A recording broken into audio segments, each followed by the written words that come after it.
There's a decent chance that within arm's reach of you at this exact moment, there's a rechargeable battery, a phone, a laptop, a cordless drill in a drawer somewhere, maybe a car in the driveway with a pack under the floor that weighs more than a grown adult.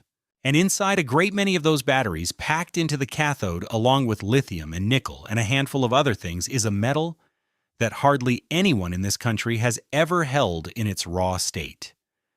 And that hardly anyone in this country digs out of the ground. Cobalt. Hard, silvery, stubbornly magnetic, even when it gets hot, and geographically lopsided in a way that almost no other industrial metal manages to be. The lopsidedness looks like this in numbers, and they come from the United States Geological Survey's Mineral Commodity Summaries, the volume published in February of 2026, which covers the year 2025. The Democratic Republic of the Congo accounted for an estimated 73% of all the cobalt mined on the planet. Indonesia accounted for another 14%, 2 countries, 87% of world mine supply. Refining is more concentrated still.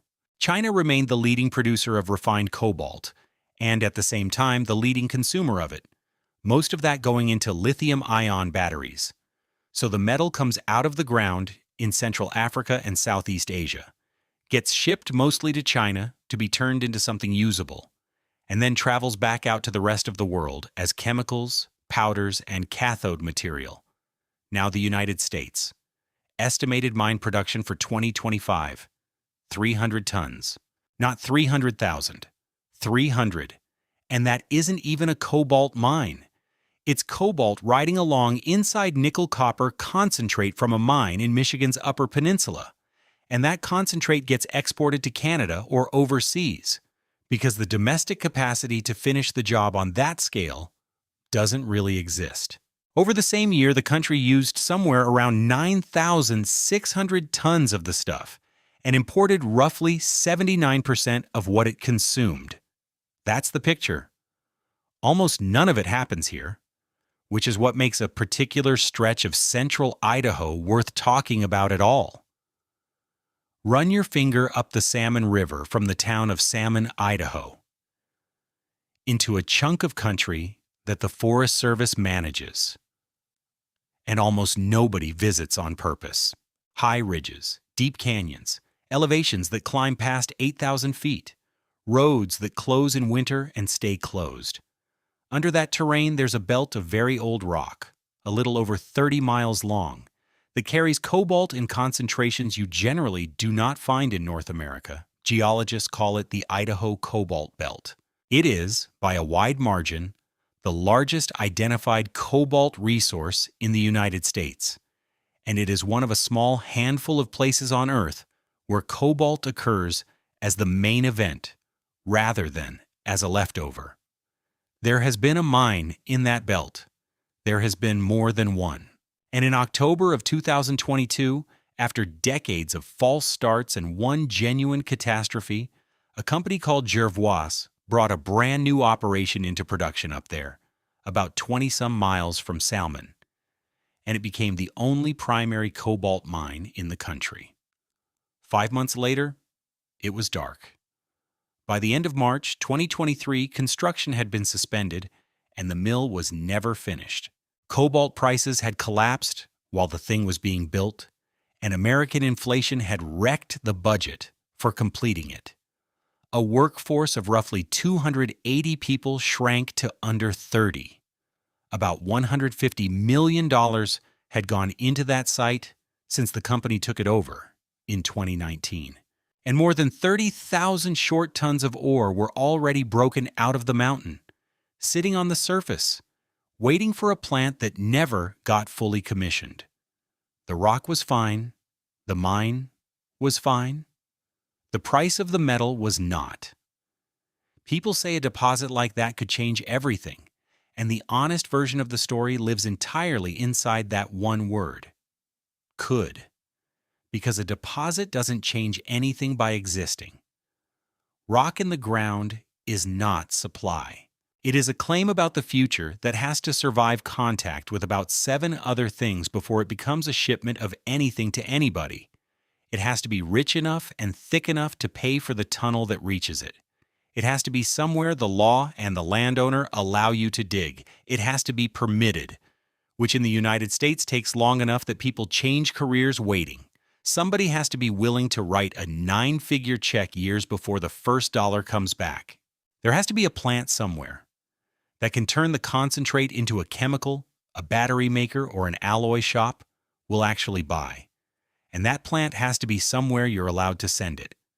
There has to be a customer who wants that chemical at a moment when the chemistry of the product they're building still requires it. And through all of that, the price has to hold. Miss any one of those, and the deposit sits there, which is exactly what has happened in Idaho, twice, for reasons that were different each time and instructive both times. So the real question is narrower and more useful than the slogan, what would actually have to be true, all at the same time, for the cobalt under central Idaho to matter? Not whether it's there. It's there. That part is settled. And it's been settled since before the First World War in the loosest sense, and since the 1940s in the specific, drilled, assayed, mapped sense. Not whether it's valuable in the abstract either, because everything is valuable in the abstract. The question is what the full list of conditions looks like, which ones the country currently satisfies, which ones it does not, and which ones sit outside the reach of anybody in Idaho, anybody in Washington, and anybody with a checkbook. I'll tell you now that the list has more items on it than most people expect, and that several of them fail. I'll also tell you that a couple of them have quietly flipped in the last 18 months in ways that would have sounded like fantasy in the spring of 2023, and that this makes the current moment far more interesting than the usual story about American mining decline. We're going to build that list one piece at a time, and we're going to test each piece against what the record actually shows, starting with the oldest condition of all and the one nobody can negotiate with. The rock had to put the cobalt there in the first place, and the way it did that, in Idaho specifically, explains almost everything that came afterward, including why the mine kept failing. Start about 1.5 billion years ago, in a place that no longer exists.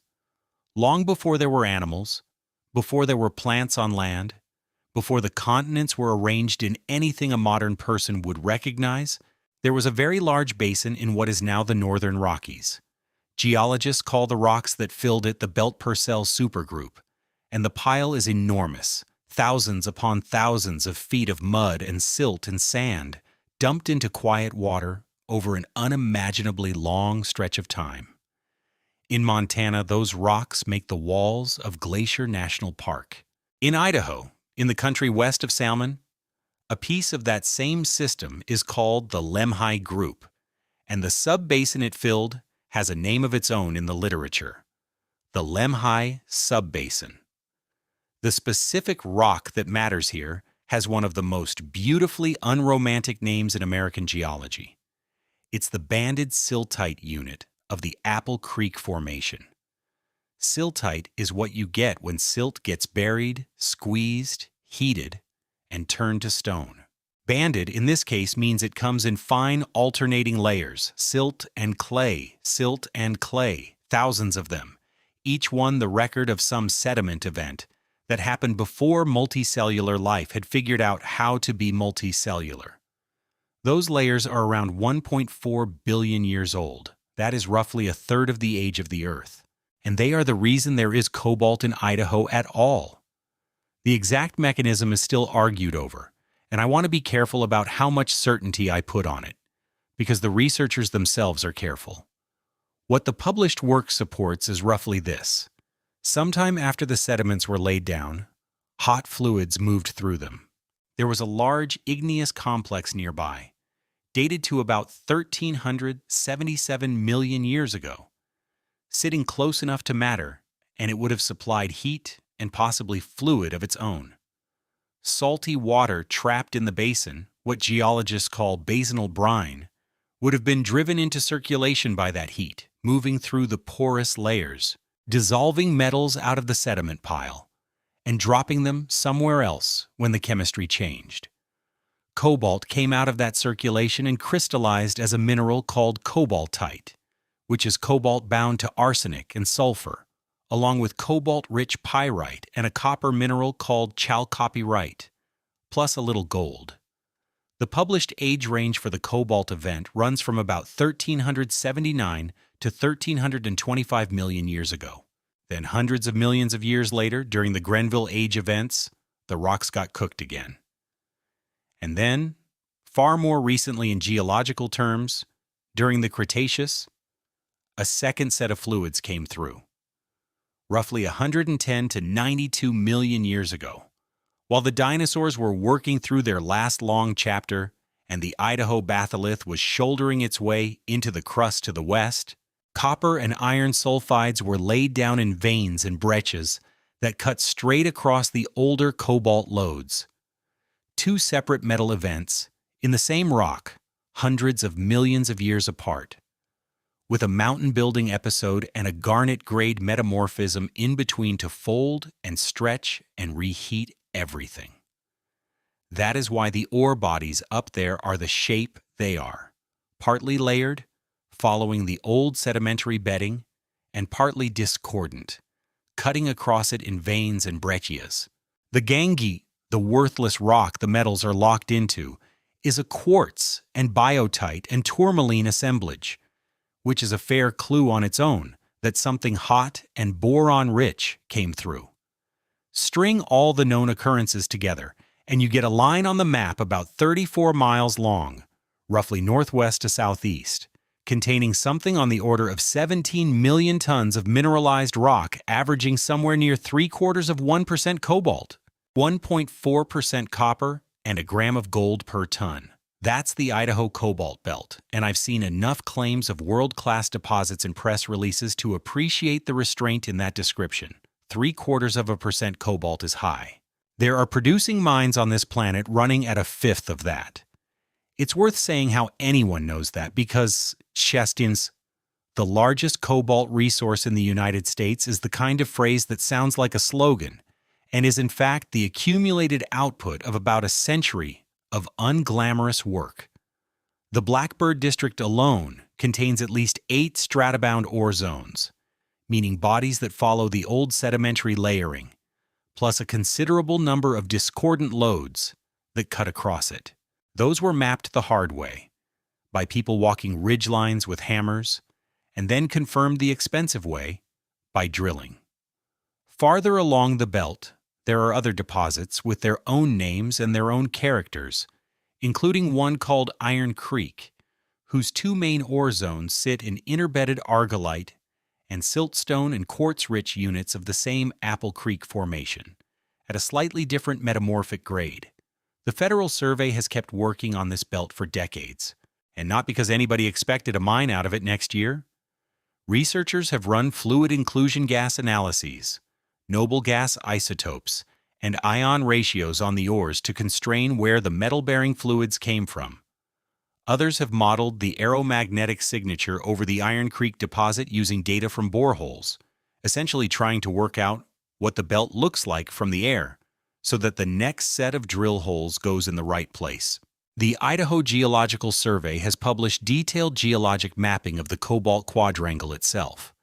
That is what a genuinely, well-studied deposit looks like. Not a rumor, not a prospector's claim, but a body of published science, with disagreements inside it about mechanism and near unanimity about existence. All of which sets up the distinction that this entire story turns on. And if there's one thing worth carrying out of the next few minutes, it's this one. Almost nowhere on Earth does anybody mine cobalt on purpose. I mean that literally. Cobalt is overwhelmingly a byproduct. It comes up attached to something else, gets separated out during processing, and gets sold as a bonus. Around 3/4 of world supply arrives as a byproduct of copper mining. Most of the rest arrives as a byproduct of nickel mining, and that share is growing fast because of Indonesia. In 2020, by one industry accounting, mines whose primary product was cobalt accounted for about 14% of world output.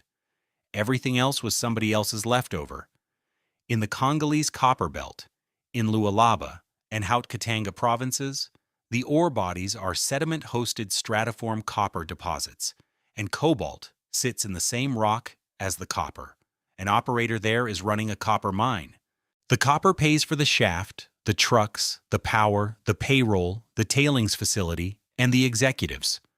The cobalt is a co-product that shows up in the circuit whether anybody wants it that month or not.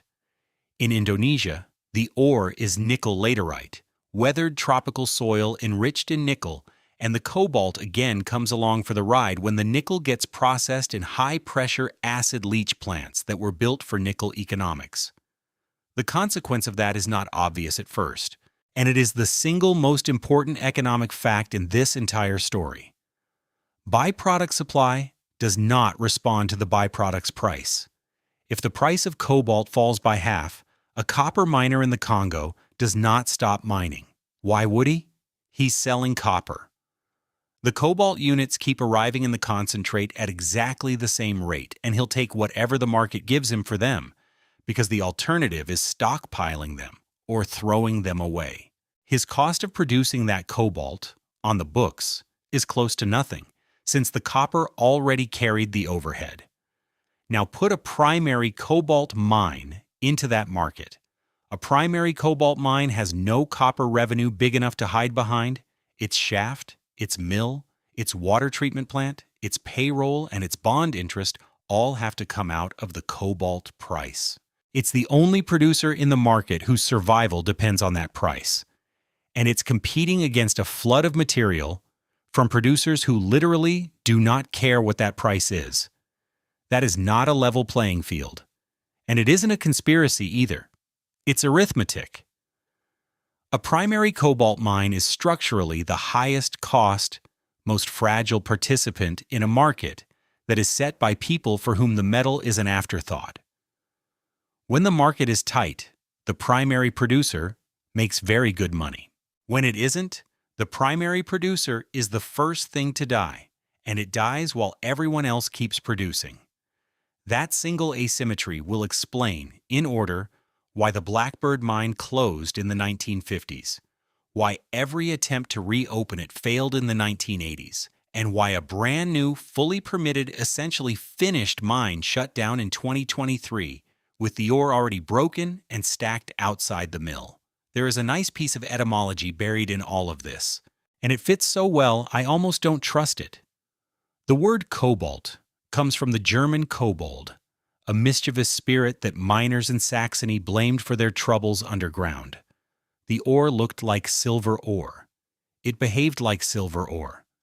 Then you roasted it and got no silver at all, plus a lungful of arsenic fumes from the arsenic that cobaltite carries along with the cobalt. So the miners decided the goblins had swapped the good ore for a worthless imitation, and the name stuck. It stayed a nuisance mineral, a smalt blue pigment for glass and ceramics and nothing more, until a Swedish chemist named Georg Brandt isolated it as an element in the 1730s and proved that the blue came from a metal nobody had catalogued. 500 years of European mining history, and the defining characteristic of cobalt was that it was the thing you found when you were looking for something else. The economics haven't moved nearly as far from that as the technology has. Now, the reason Idaho is unusual is that the belt west of Salmon is one of the rare places where the geology inverted that relationship. The cobalt event there came first and came in strength. The copper came later and, over the district as a whole, came in at roughly twice the cobalt grade, rather than the 20 or 30 times you'd see in a Congolese copper mine, which means a mine in that belt is genuinely a cobalt mine, with copper and a whisper of gold as credits, and not a copper mine with a cobalt tip jar. That's the good news and the trap at the same time. It's what makes the Idaho belt strategically interesting, because a country that wants cobalt on purpose eventually needs a mine that produces it on purpose. It's also what makes it commercially precarious, because that mine has to earn its entire living from the one metal whose price is set by people who aren't trying. Two more numbers to fix the scale, both from the 2026 Federal Survey. Identified cobalt resources in the United States come to roughly 1 million tons. That sounds like a lot until you learn where most of it is, which is Minnesota, locked inside the nickel-copper sulfide deposits of the Duluth complex, in ore that nobody has yet permitted or built. Idaho makes the list of notable occurrences alongside Alaska, California, Michigan, Missouri, Montana, Oregon, and Pennsylvania, but resources are not reserves. Reserves are the part you have actually proven you can dig out and sell at current prices, and American cobalt reserves stand at about 70,000 tons. The Democratic Republic of the Congo's reserves are estimated at 6 million tons. World reserves, about 12 million. So the United States holds something like 0.6% of world cobalt reserves. Even in the best imaginable version of the Idaho story, this country does not become a cobalt superpower. It becomes a country with a mine. Whether a country with a mine is worth the trouble is a real question with a real answer, and we'll get to it. But anyone promising that a deposit in Lemhi County ends foreign dependence is selling something, which is a useful place to stop and look at what the geology actually handed to anybody who wanted to mine it. Because there's cobalt in Idaho, and there's a viable cobalt mine in Idaho, are separated by a great deal more than enthusiasm. Before we leave the rock, there are 4 things about it that decide whether any of the human story that follows was ever possible, and they're worth walking through slowly, because almost every argument you will ever hear about domestic mining is really an argument about one of them without saying so. The first is grade, which we've touched on. Grade is simply how much metal is in a ton of rock. 0.75% cobalt, the district average across the Idaho belt, means that 7.5 pounds out of every 1,000 pounds of rock you break is the thing you came for. Everything else is waste that you still have to drill, blast, load, haul, crush, grind, and dispose of. Mining is overwhelmingly a business of moving material you don't want in order to reach a small amount you do. The second is tonnage, and it's where American expectations tend to run off the road. 17 million tons across the whole Idaho cobalt belt sounds enormous, and in terms of a truck it is. In terms of the world cobalt industry, it is not. A large Congolese copper-cobalt operation can move that much material in a couple of years, as a side effect of chasing copper. The Idaho belt is the largest cobalt resource in the United States, and it is, on the world stage, a small deposit in an out-of-the-way place. Both of those statements are true simultaneously, and holding them at the same time is the beginning of understanding this subject. The third is the difference between a resource and a reserve, which sounds like accounting pedantry and is actually the crux of nearly every disagreement about how much of anything a country has. A resource is metal, you have reason to believe is there, defined by drilling and geology, at some level of confidence. A reserve is the subset of that resource you have demonstrated you can extract and sell profitably, under a specific mine plan, at specific assumed prices, with the permits you actually hold. Resources are geological facts. Reserves are economic and legal claims, and they move when the price moves. A deposit can gain reserves overnight because cobalt went up, and lose them just as fast, without a single new hole being drilled. That's why the American numbers look the way they do. Identified United States cobalt resources, roughly 1 million tons. United States cobalt reserves, about 70,000 tons. The gap between those two figures is not missing metal. It's the metal that nobody has proven they can make money on, and most of it never will be proven, because proving it costs tens of millions of dollars that nobody spends unless the price justifies the spending. When a politician says the country is sitting on vast mineral wealth, they're quoting the resource figure. When a mining engineer says there's very little here, they're quoting the reserve figure. Both of them are reading from the same page of the same publication. The fourth thing is metallurgy, and it's the one nobody outside the industry ever thinks about, and it is frequently the thing that kills a project. Getting metal out of rock is a chemical problem, and the chemistry depends on which minerals your metal happens to be locked into. In the Idaho belt, the main cobalt mineral is cobaltite, and cobaltite is cobalt bonded to sulfur and arsenic. That arsenic is not incidental. It's in the formula. It came from the same fluids that delivered the cobalt more than 1 billion years ago, and there is no way to have one without the other. Arsenic is what the industry politely calls a penalty element. Concentrate buyers, meaning smelters and refineries, do not want it because it complicates their process and creates waste streams they then have to manage under their own regulators. So a concentrate carrying appreciable arsenic either gets discounted or gets refused, or requires a purpose-built processing route designed to handle it. Every one of those outcomes costs money that a cleaner deposit somewhere else does not have to spend, which is the quiet, technical, unglamorous reason that a domestic cobalt refinery kept coming up in every announcement about the Idaho mine. It wasn't only about avoiding Chinese processing for strategic reasons. It was also that concentrate from that particular belt is not the kind of material every refinery on Earth is eager to buy. The chemistry that made central Idaho unusual is the same chemistry that narrows the list of people willing to take the product. Add to that the ordinary friction of the place itself.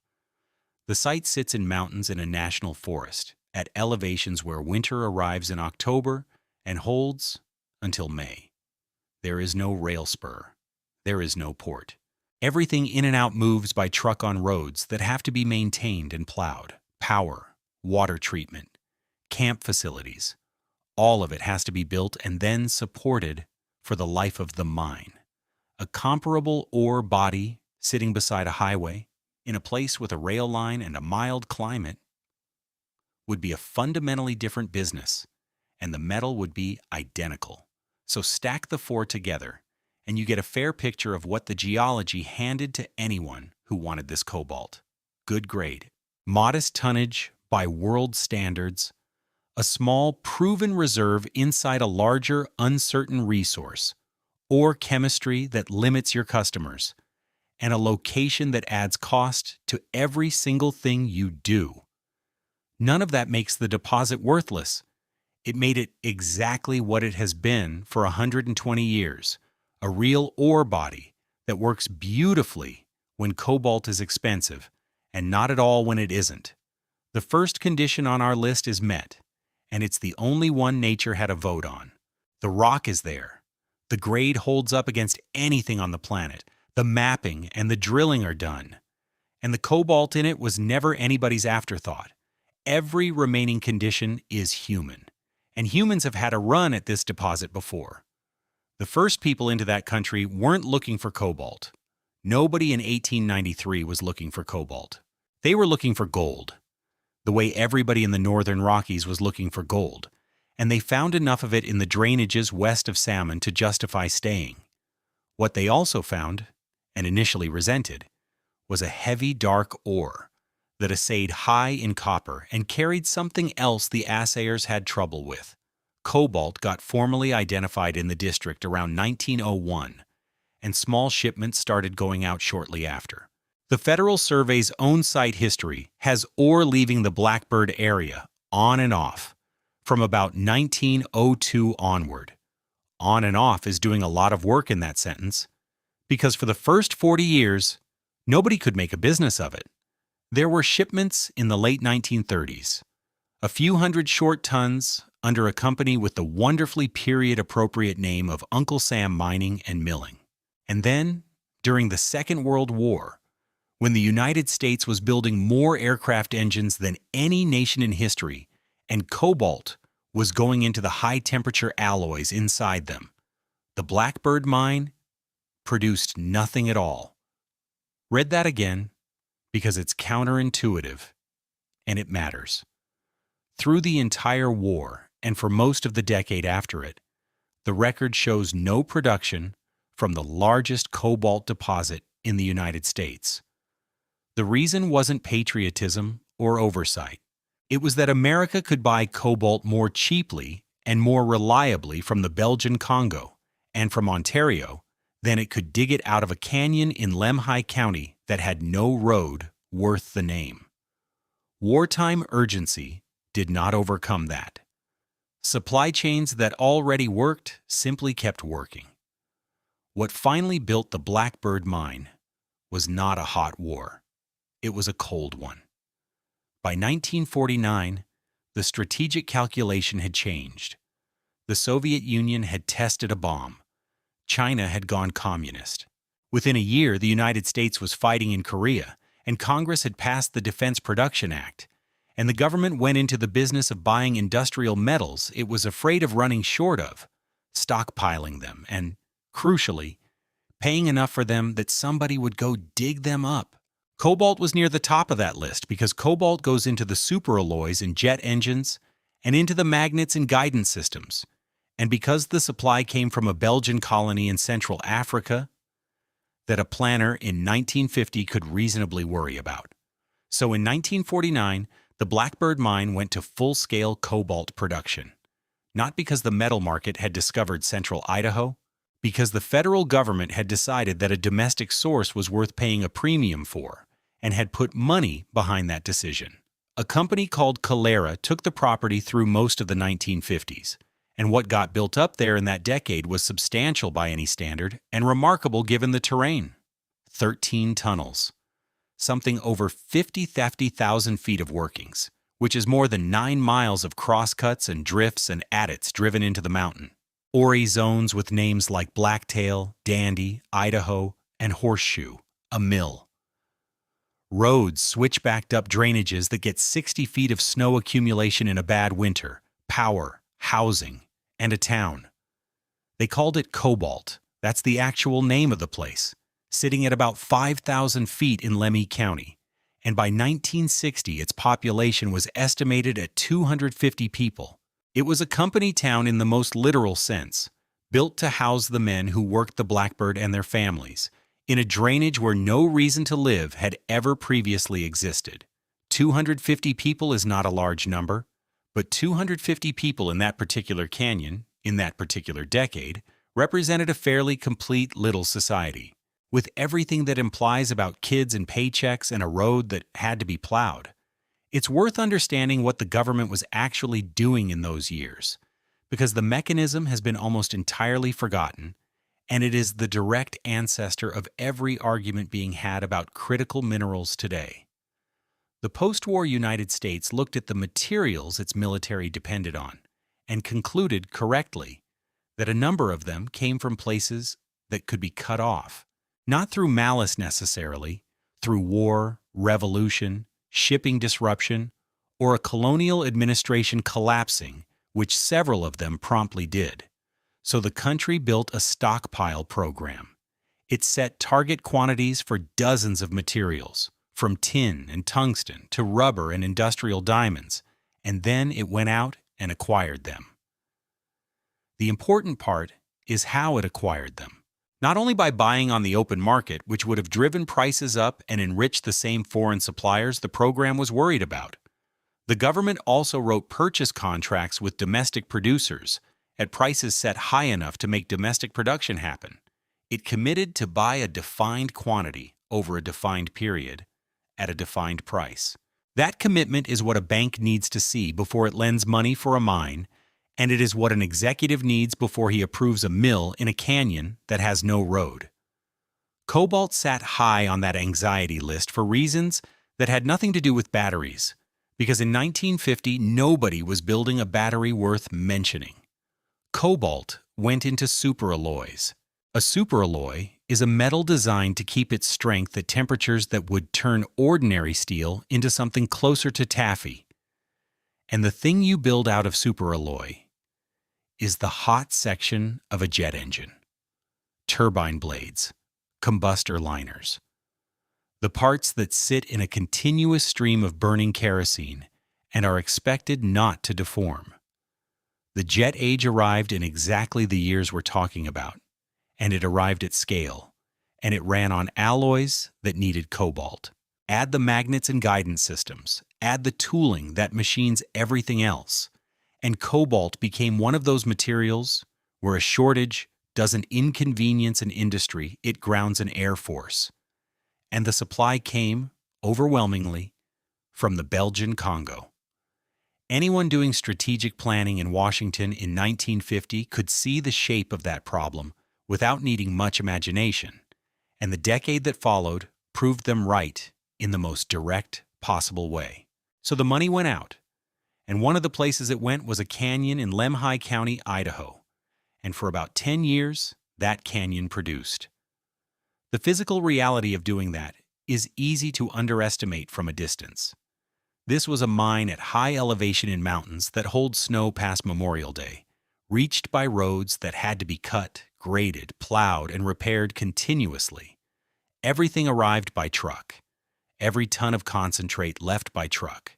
The men worked underground in more than 9 miles of workings driven through hard, folded, metamorphosed rock. And the mill that processed the ore ran on power that had to be brought in. For a while, all of it worked. To give that a frame, that single mine, in that single year, was producing several times more cobalt than the entire United States would produce in any year of the 2020s. Across its productive life, the property put out roughly 2.5 million tons of ore. The cobalt content of everything it shipped comes to something in the neighborhood of 19,000 tons. One run of shipments in the late 50s, a bit over 700,000 metric tons, graded about 0.42% cobalt and 1.6% copper, which tells you the mill was handling a lot of rock to get a little metal, the way mills always do. For about a decade, Central Idaho was a serious cobalt producer. And then it stopped. And the reason it stopped is the same reason it started. Federal purchasing wound down. The stockpile filled up. The strategic panic of 1950 aged into the managed anxiety of 1960, and the government stopped paying above-market prices for domestic cobalt. The moment that guaranteed demand went away, the arithmetic reverted to what it had always been. A primary cobalt mine at the end of a snowbound road in Idaho, competing against cobalt that fell out of the back of copper mines in Africa at essentially no marginal cost. Calera's run ended around 1960. There were afterthoughts. A company called Machinery Center held the property in the mid-60s and got some ore out of it. An outfit called the Idaho Mining Company took the last of the historic production in 1967 and 1968. Then it went quiet. The town emptied out. That is the part that never makes it into the strategic minerals conversation, and it should because it's the part that repeats. When a mine like this stops, it doesn't lay off a workforce that goes home to a city and finds other work. It removes the reason for a place to exist.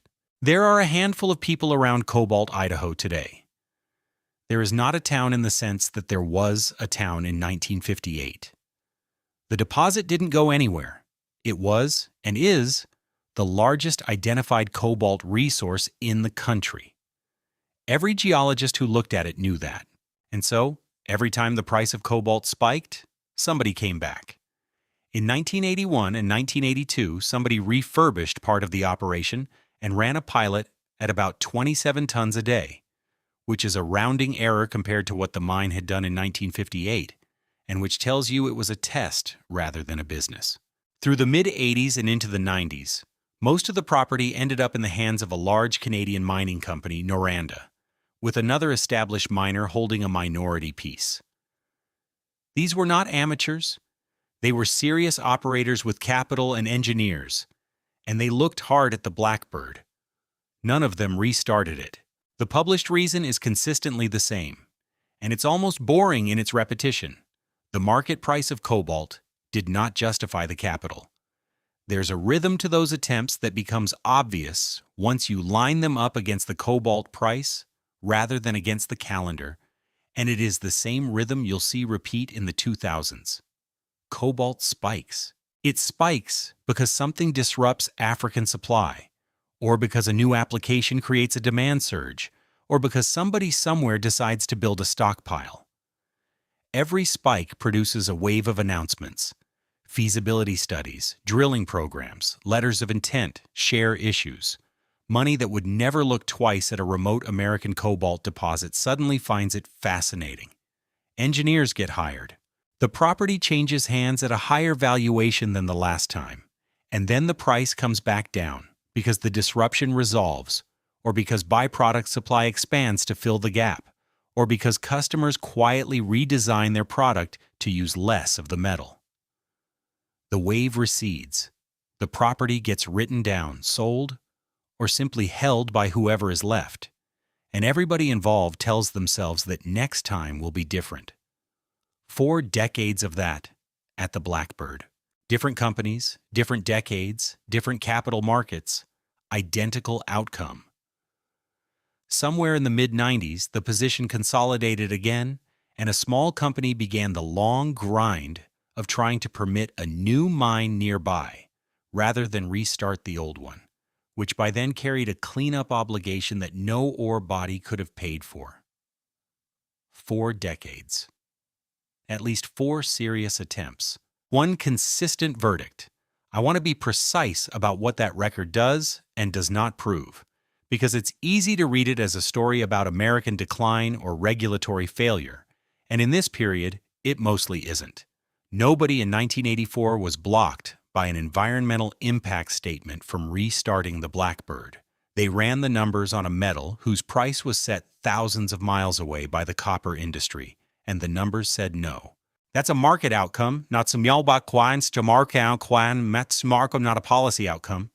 The policy question only becomes interesting when you notice that the one time the mine did run, at scale for a decade, was quite Chianzaki Rebwizen was precisely the period when policy had overridden the market on purpose. There's the first hard lesson of the Idaho Cobalt Belt, and it has nothing to do with geology. This deposit has never, not once in its entire history, been developed on purely commercial terms. It has been developed exactly once, and that once required the United States government to decide it wanted domestic cobalt badly enough to pay more than cobalt was worth. Everything since has been an argument about whether to do that again. Now, the story of the Blackbird could have ended there, as a chapter in the history of Cold War industrial policy and a set of collapsing headframes in a canyon that nobody drives up. Interesting to people who like mining history, irrelevant to everyone else. That is not what happened. And the reason it isn't is the second thing that mine left behind, which took longer to appear than the ore did, cost far more to deal with, and reshaped what any future mine in that belt would be allowed to do. To see it, you have to follow the water. Because those 13 tunnels and those 2 million cubic yards of waste rock and tailings did not sit inert in the mountain after everyone left. They sat in a drainage. The drainage feeds Blackbird Creek and Bucktail Creek. Those feed Panther Creek. Panther Creek runs into the main stem of the Salmon River. And the Salmon River is one of the most storied salmon and steelhead systems on the continent.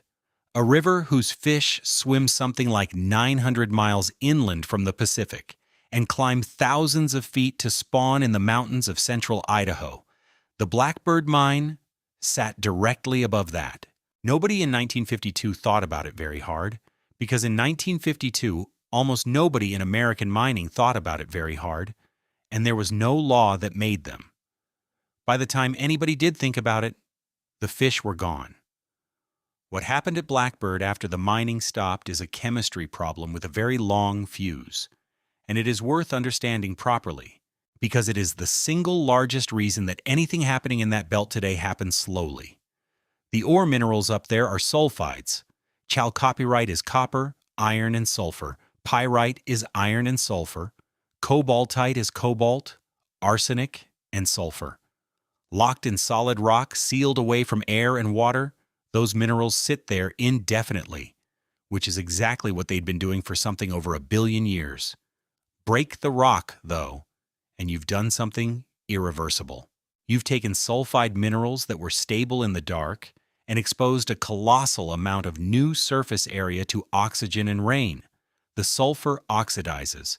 Combined with water, that produces sulfuric acid. The acid attacks the surrounding rock, and acidic water is dramatically better at dissolving metals than neutral water is. So copper goes into solution, cobalt goes into solution. Arsenic, manganese, nickel, and zinc go into solution. And the whole thing is self-sustaining because certain bacteria are perfectly happy to accelerate the oxidation, and because a waste rock pile does not run out of surface area for a very long time. Miners call it acid rock drainage.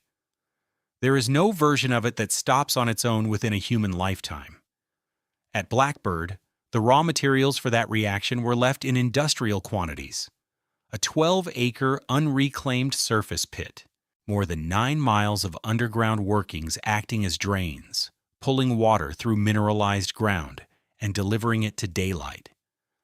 And roughly 2 million cubic yards of tailings and waste rock, stacked in a mountain drainage where it snows heavily, and everything eventually runs downhill. It ran downhill into Blackbird Creek and Bucktail Creek, and then into Panther Creek, and then into the Salmon River.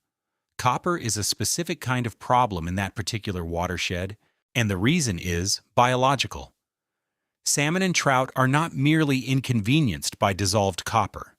They are exquisitely sensitive to it, at concentrations far below anything a person would notice in drinking water. Copper interferes with the chemical sense that salmonids depend on, the olfactory system they use to detect predators, find food, and navigate back to the stream they hatched in. At higher concentrations, it damages the gills outright. A river can look perfectly clear, run cold, hold plenty of gravel, and still be uninhabitable for a fish because of a metal you can't see. By the late 1960s and into the early 70s, the drainage coming off the waste rock at Blackbird had turned acidic enough that runoff events killed salmon in Panther Creek by the thousands. That's the federal record's own description, and it's about as blunt as agency prose gets. The longer-term picture was worse than the fish kills, because fish kills at least announce themselves. From the 1960s through the 1980s, along long stretches of Panther Creek, there were essentially no fish at all. Not depleted runs, none. And not many aquatic insects either, which is the more telling detail because insects are the base of the food web and they die quietly. A creek in the Salmon River Basin, in some of the best salmon country left in the lower states, had been converted into a channel that moved water and supported almost nothing.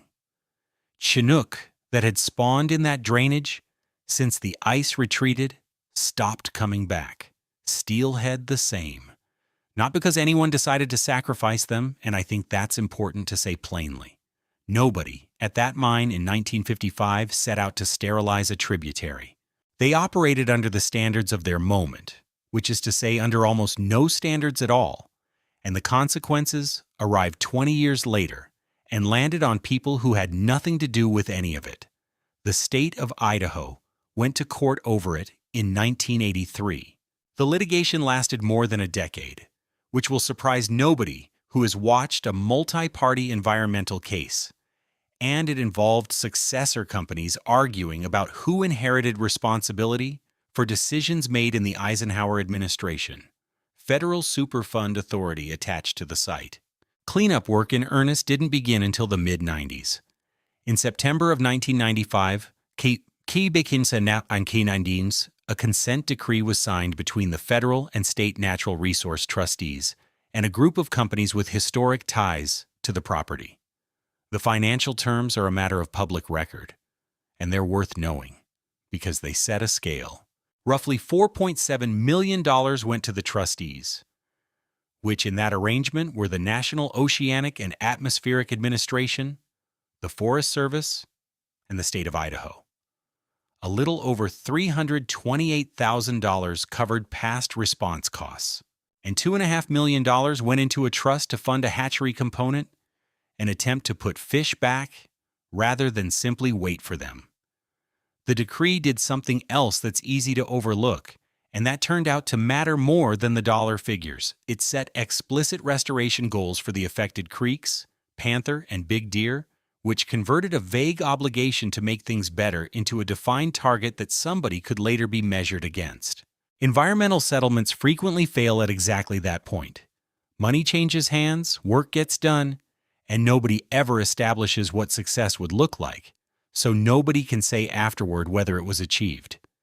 This one specified the destination. The hatchery component was the more contested half of it. Putting hatchery fish into a river is a legitimate restoration tool, and it is also, among fisheries biologists, a permanent argument, because hatchery fish and wild fish are not interchangeable in ways that matter for the long-term health of a run. Whatever one thinks of the approach in general, the outcome in this particular drainage is documented, and the important word in it is self-sustaining. Those numbers are the settlement, not the cleanup bill. The cleanup itself has been running for 3 decades and is not a project with an end date. It is an installation. Since 1995, contaminated water in the mine area has been collected and treated for copper and cobalt, and that plant has been expanded since. Groundwater and surface water get intercepted before they can reach the creeks. The West Fork Tailings Dam was stabilized. Waste rock piles were relocated and capped so that rain and snowmelt run off them instead of through them. Contaminated sediment was dug out of stream banks. Sediment ponds were built. Removal actions ran from 1993 through 2012. The main remedial construction began in 2003 and is now substantially complete, with a decision about diverting one of the creeks still open. The Environmental Protection Agency's 4th 5-year review of the site, in 2022, concluded that the response actions were being carried out in accordance with the remedy, and monitoring continues. Sludge gets raked mechanically out of the collection system and dried in open basins. Somebody drives up there and does that. Somebody will be driving up there and doing that long after everybody currently reading about it is gone. And now the surprising part, the one I did not expect when I started pulling the records, and the reason this movement isn't simply a tragedy. It worked. There's a scientific record on Panther Creek that is unusually good, going back about 30 years. The person most responsible for it is a biologist with the United States Geological Survey named Christopher Mabane, who spent more than 2 decades on that one stream. In 2015, he published a long-term assessment of its recovery in the journal Elementa, written with colleagues from a consulting firm and from the mining company involved. That collaboration is itself a small miracle of institutional patience. What the record shows is that after water quality improvements began in 1995, the aquatic insect community came back, and then the fish came back, and full recovery of the salmonid populations took roughly 12 years. Chinook salmon began spawning in Panther Creek again in the early 2000s. Today the run is self-sustaining, meaning it isn't being propped up by stocking. The creek holds Chinook, steelhead, rainbow trout, and bull trout. And bull trout in particular are not a species that tolerates marginal water. A stream that held nothing for roughly 25 years holds a functioning salmon run today. Mabane made a point in that work that has stuck with me, and it's not really about fish. He noted how rare it is to have systematic long-term monitoring that actually tests whether the money spent on restoration produced measurable ecological improvement. Enormous sums get spent on environmental repair in this country every year, and remarkably little of it is followed for long enough, with consistent enough methods, to prove anything. Panther Creek is one of the few places where somebody kept counting. Now, recovery is a word that does a lot of concealing, so let's be precise about what has and has not been achieved up there, because the difference matters enormously for judging any future mine in that belt. What has been achieved? The water leaving the site is treated, and the biological result of that treatment is measurable and large. Insects returned, fish returned. A salmon run that had been extinguished in that drainage rebuilt itself and now sustains itself. Waste rock that used to shed acid into the creeks has been consolidated and capped. Stream banks that held contaminated sediment were excavated. The federal agency reviews the site formally every 5 years, and at the most recent of those reviews, found the remedy functioning as designed. What has not been achieved, and what will not be, an ending. The treatment plant is not a phase. It is a permanent feature of that landscape.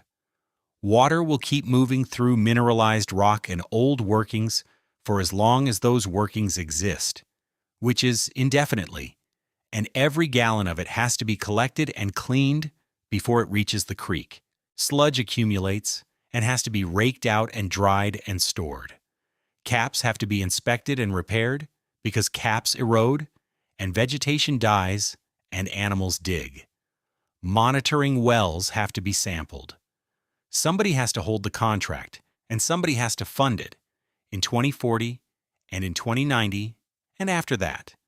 A decision about diverting one of the creeks around the contaminated ground was still open at the last review, which is a small thing on paper and tells you something real about the pace.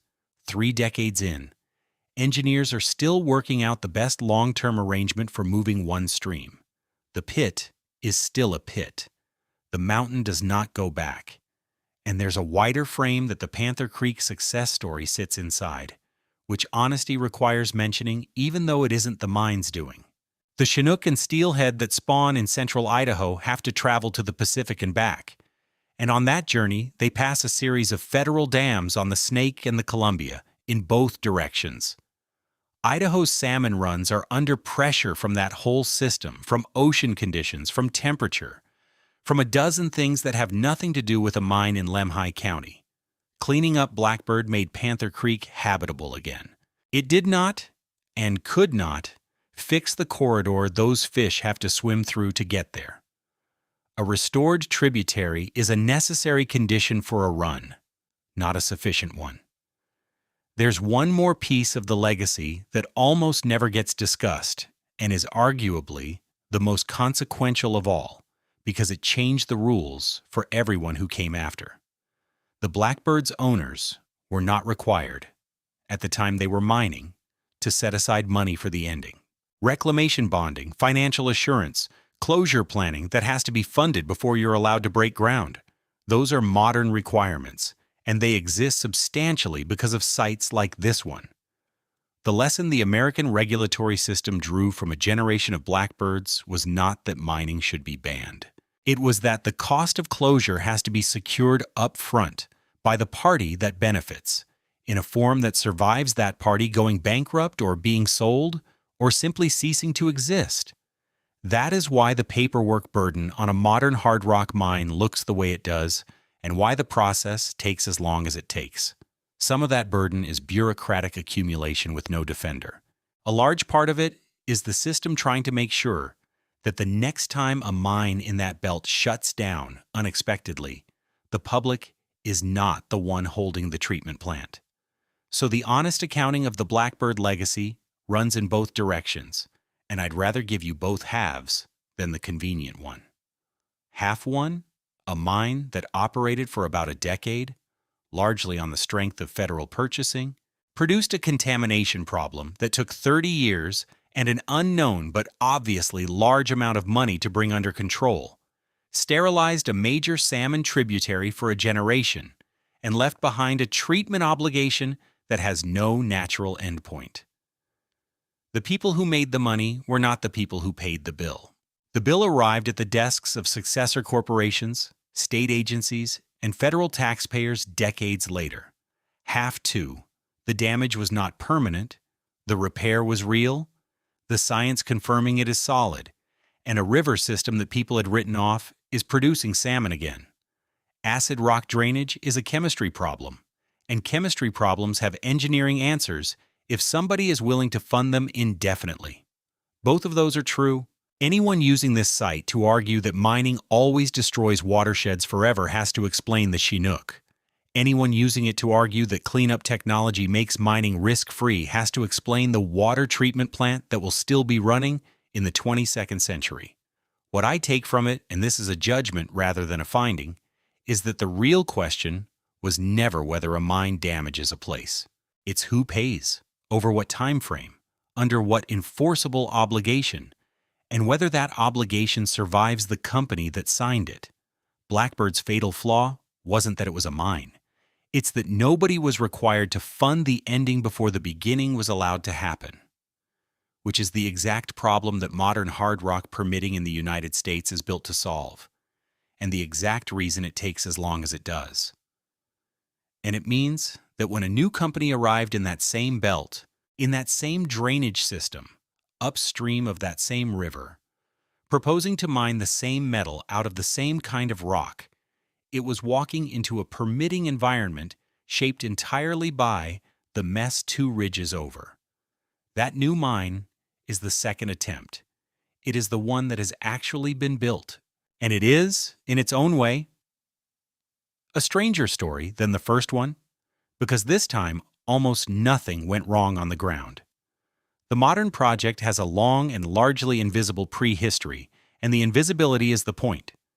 Through the 1990s and the 2000s, and into the 2010s, a series of small companies held ground in the Idaho Cobalt Belt and worked on a project that carried, at various times, various names. Formation Capital, then Cobalt Solutions. They were not operating a mine. They were doing the thing that has to happen before there is a mine, which is drilling, assaying, modeling, engineering, and grinding through a federal permitting process on national forest land in a watershed with a Superfund site in it. That work does not generate revenue. It generates paper, and it goes on for a very long time, and the companies doing it survive by selling shares to people willing to bet on a metal price in some future decade. In 2019, an Australian company called Jervois acquired the whole thing and set out to finish it. The design of what they built matters because it was a deliberate answer to the ghost 2 ridges away. The Blackbird had been worked partly from a surface pit, with mill tailings stacked in a mountain drainage and water allowed to find its own way out. The new operation, the Idaho Cobalt operations, was underground. Access by decline and tunnel, targeting specific ore zones rather than moving whole hillsides. A water treatment plant and containment ponds, built in from the start rather than added after a lawsuit.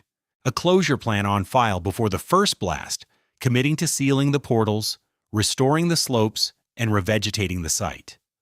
The mine was permitted for a 7-year operating life, which is short by mining standards and which reflects a project's size to a defined ore body rather than an open-ended industrial presence.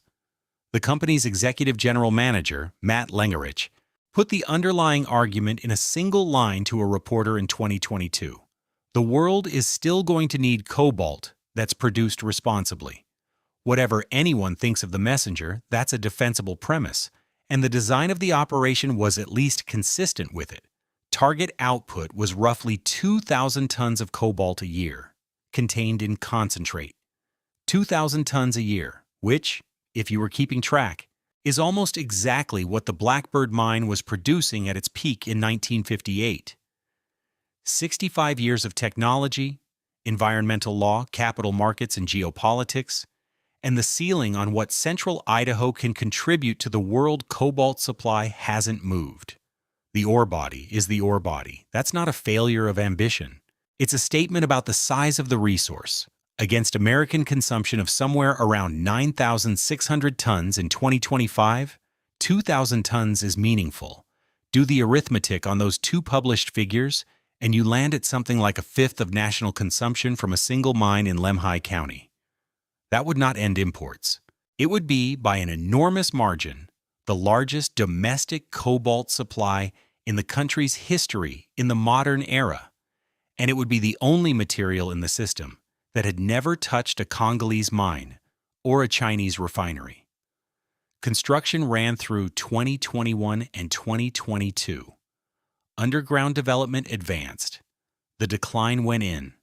Stopping began, which is the stage where you stop building the mine and start actually breaking ore. Ore came to surface.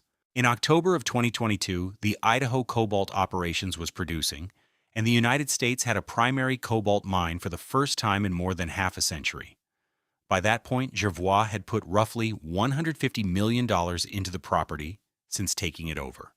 The mine ran for about 5 months. On the 29th of March, 2023, the company announced it was suspending final construction and halting full commissioning of the concentrator. 2 reasons were given, and both were external. Cobalt prices had continued to fall, and American construction cost inflation, in the specific window of 2021 and 2022, had made finishing the mill substantially more expensive than the budget assumed. The workforce went from about 280 people to under 30 as construction contractors demobilized over the following weeks. Somewhere around 250 jobs disappeared. In a county like Lemhi, that is not a line item. Those were the best-paying jobs available for a long way in any direction, and the loss rippled through Saman in the way that only happens in small places, where the mine's payroll is also the hardware store's revenue and the school's enrollment. What I find striking about that announcement is the detail that separates it from every stereotype about American mining. Nothing had gone wrong at the mine. The company's own statement described the mining component as complete, with a successful start to underground stopping and more than 30,000 short tons of ore broken and ready for processing. The geology had performed, the engineering had performed. The permits were in hand and had been for years. Roughly $130 million of construction was done. There had been no accident, no environmental violation driving the shutdown, no lawsuit, no injunction, no local opposition that stopped anything. There was ore sitting on a pad in central Idaho, and a mill that was not quite finished, and a price that no longer justified finishing it. The company said it expected to resume construction when cobalt prices recovered, and it added a second condition that is easy to skim past, and that turns out to be at least as important as the first. It expected that recovery to align with cobalt refining capacity in the United States coming into operation. Consider what that sentence implies.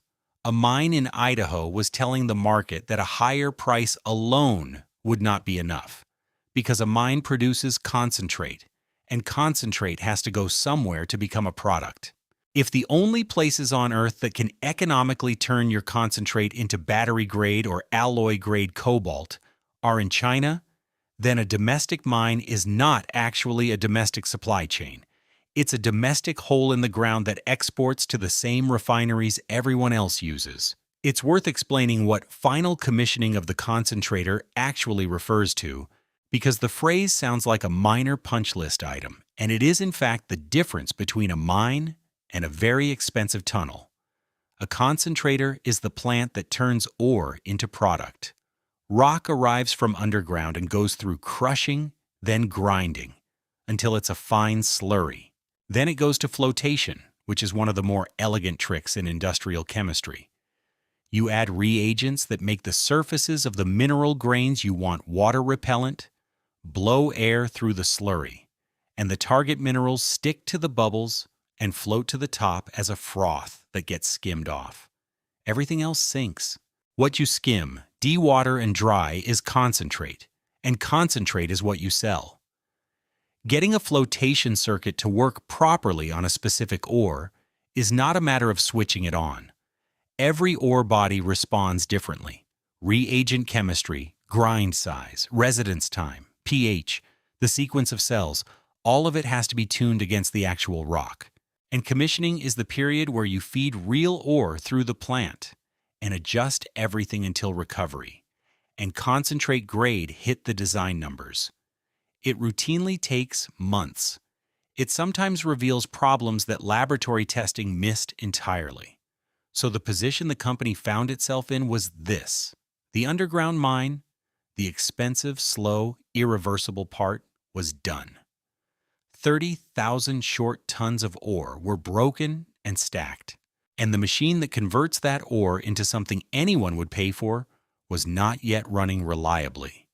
And finishing it required spending more money at the precise moment the price signal was telling everyone involved to stop spending money. That's the sequencing trap that catches mining projects over and over. Capital goes in for years before revenue starts. The schedule is set at the beginning by engineering, and the commodity price is set at the end by a market that has no idea your project exists. You commit at one price, and you sell at another. And the gap between them is the whole business. Suspension is not free either. A mine on care and maintenance still costs money every single month. Water still enters the workings and has to be pumped, or the mine floods and you may never get it back. Ventilation systems, ground support inspections, security, environmental monitoring, water treatment, snow removal, insurance, all of it continues, indefinitely, with no revenue whatsoever against it. That's why suspended mines so often become permanently closed mines. The holding cost grinds down whoever is paying it. Meanwhile, the work that does still make sense during a suspension went on. Drilling continued, from surface and from underground, both infill holes, to raise confidence in what's already outlined, and step-out holes chasing extensions of the deposit.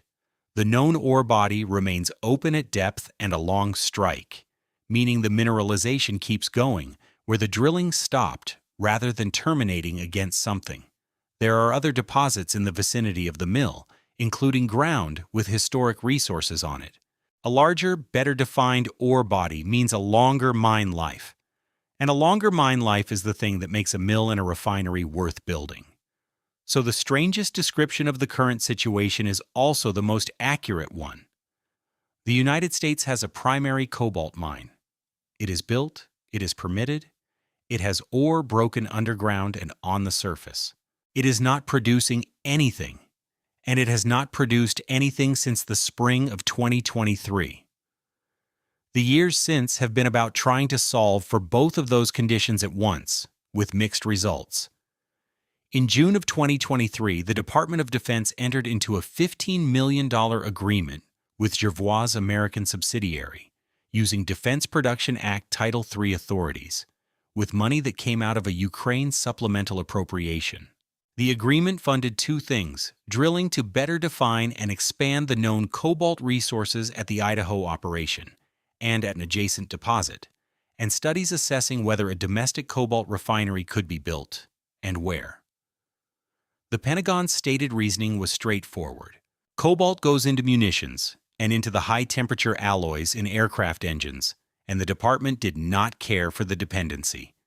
The company also had a loan application pending with the Department of Energy for a cobalt sulfate refinery, and was eligible for support from the Export-Import Bank under a program aimed at competing with China. By early 2024, it had narrowed the candidate locations for that refinery, and then the price kept falling, and the balance sheet ran out of time. On the 28th of January, 2025, Jervois Global and several affiliates filed pre-packaged Chapter 11 cases in the United States Bankruptcy Court for the Southern District of Texas. The plan was confirmed on the 6th of March, and the company emerged on the 9th of May. Taken private by its existing secured lenders, Mill Street Capital Management and Pender Fund Capital Management. The recapitalization brought in $145 million of new equity and cut funded debt from about $195.5 million to roughly $31.5 million. Mill Street ended up with a controlling stake. There's a detail in that restructuring that I think deserves more attention than it has received. And it isn't a criticism of anybody involved. It's a structural observation. The only primary cobalt mine in the United States, an asset the Department of Defense had put money into on national security grounds, went through a bankruptcy court and came out owned by investment funds. Not a diversified mining major with a 100-year horizon and a portfolio of other mines to carry it. Not a sovereign entity. Credit funds, whose lawful and entirely proper obligation is to the people whose money they manage. That is a completely normal outcome in distressed investing, and those funds did something useful. They put $145 million of fresh equity in and kept the asset alive when the alternative might have been liquidation. Nobody should sneer at that, but it means the decision about whether America's only primary cobalt mine restarts will be made on a return calculation by fund managers, on their timeline, against their alternatives. If cobalt looks good, it restarts. If the capital is better deployed somewhere else, it doesn't. And there is no mechanism by which anyone's view about strategic minerals enters that conversation, because nobody bought the right to have a view. This is what it looks like when a country designates something as critical without acquiring any actual claim on it. The label is public. The asset is private. Those two facts have to be reconciled by somebody eventually, and so far the reconciliation has consisted of grant funding for drilling. The cobalt price move that drove all of that, in the plainest possible terms. From a high around $82,000 a metric ton in the spring of 2022 to something near $25,000 a metric ton by December of 2024. Call it a 70% decline over 2.5 years. On the single commodity the entire enterprise depended on. The mine survived the bankruptcy.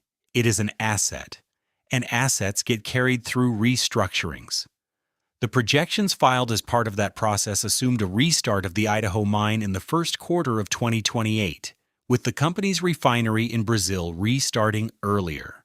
Drilling has continued at Idaho even while the mine sits idle, infill, and expansion holes from surface and from underground, improving the resource model so that whoever eventually turns the lights back on has a better map.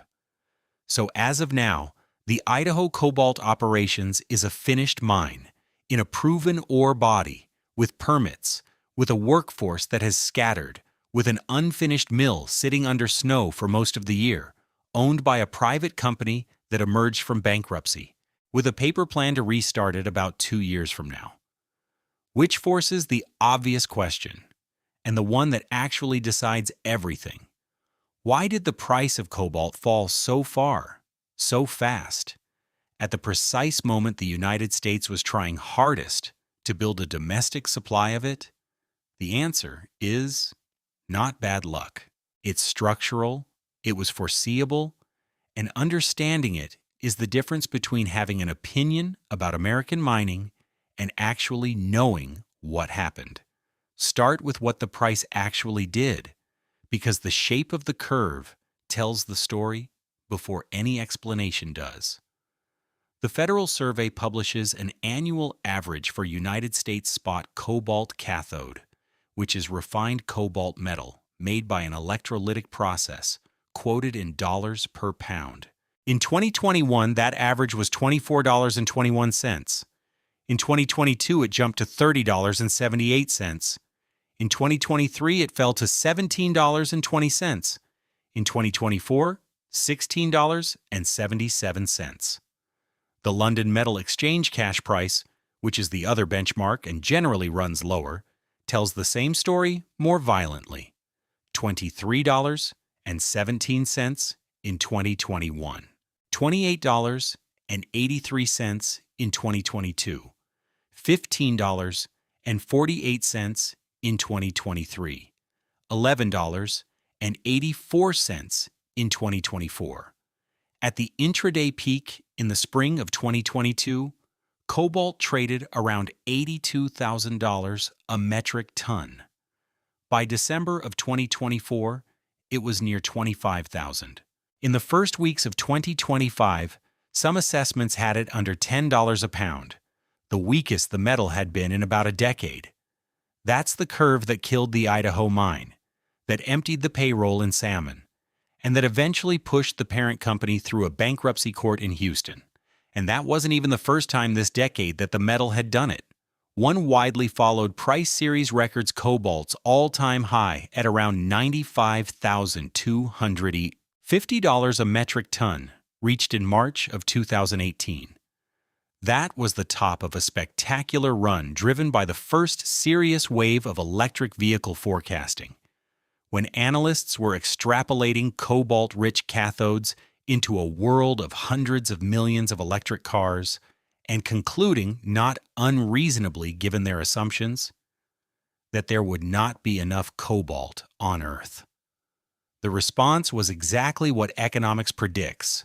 Artisanal mining in the Congo surged as tens of thousands of people went looking for a metal that had suddenly become worth digging by hand. Industrial expansions were announced. Traders stockpiled. Junior mining companies with cobalt in their names raised money on terms they would never see again. And by the middle of that same year, the price was already falling back toward levels it had last held in the early 2010s, and it kept sliding into 2019. The World Bank's own analysis of the sector noted that cobalt had returned to roughly $26,000 to $30,000 a ton by mid-2018, and that artisanal output collapsed along with it. Then the pandemic recovery and a fresh wave of electric vehicle policy pushed it back up to that peak around $82,000 in the spring of 2022, and then down again, harder and further, to under $10 a pound in early 2025, the weakest in about a decade. 2 full boom and bust cycles inside 8 years, in a market where building a mine takes 4 to 5. That timing mismatch is the machine that eats projects like the one in Idaho, and it isn't anybody's fault in particular. You make the decision to build at the moment the price looks compelling, because that's the only moment anyone will fund you. Construction then takes years, during which the same price signal that convinced you has convinced everyone else, with a deposit, and a considerable amount of new supply is being built simultaneously by people you'll never meet. You all arrive at the market at roughly the same time, and you arrive together into the glut you collectively created. Jervois acquired the Idaho project in 2019 and finished building it in 2022, right at the top. First ore came out in October of that year. The price had already peaked in the spring. So where did the flood come from? The honest answer has 3 sources, and none of them was a conspiracy or a market manipulation. They were rational investments by rational people, all arriving at once, in a market too small to absorb them. Source 1 is the Democratic Republic of the Congo, and specifically a handful of very large copper-cobalt operations there, whose scale is difficult to convey. World cobalt mine production was around 140,000 metric tons in 2020. By 2024, it was around 300,000. It roughly doubled inside 4 years. A single company accounts for a startling share of that increase. CMOC, a Chinese group operating major copper-cobalt mines in the Congo, produced about 55,500 tons of cobalt in 2023. In 2024, it produced about 114,000 tons. One company, 1 year, an increase of roughly 59,000 tons. To put that increase in the only frame that matters, in a single year, one company added more new cobalt to the world market than the entire planet produced annually as recently as the mid-2000s, and several times more than the entire Idaho ore body could deliver in a decade. And, critically, that company was not chasing cobalt. It was mining copper. Copper had a strong run through that period, and those mines were built and expanded on copper economics. The cobalt was a co-product that arrived in the circuit because it happens to sit in the same rock. When the cobalt price collapsed, not one of those mines slowed down, because slowing down would have meant giving up copper revenue to protect a price on a metal that was never the point. Source 2 is Indonesia. Over roughly the same window, Indonesia went from a marginal cobalt producer to the world's second largest, on the back of an enormous build-out of nickel processing aimed at the battery market.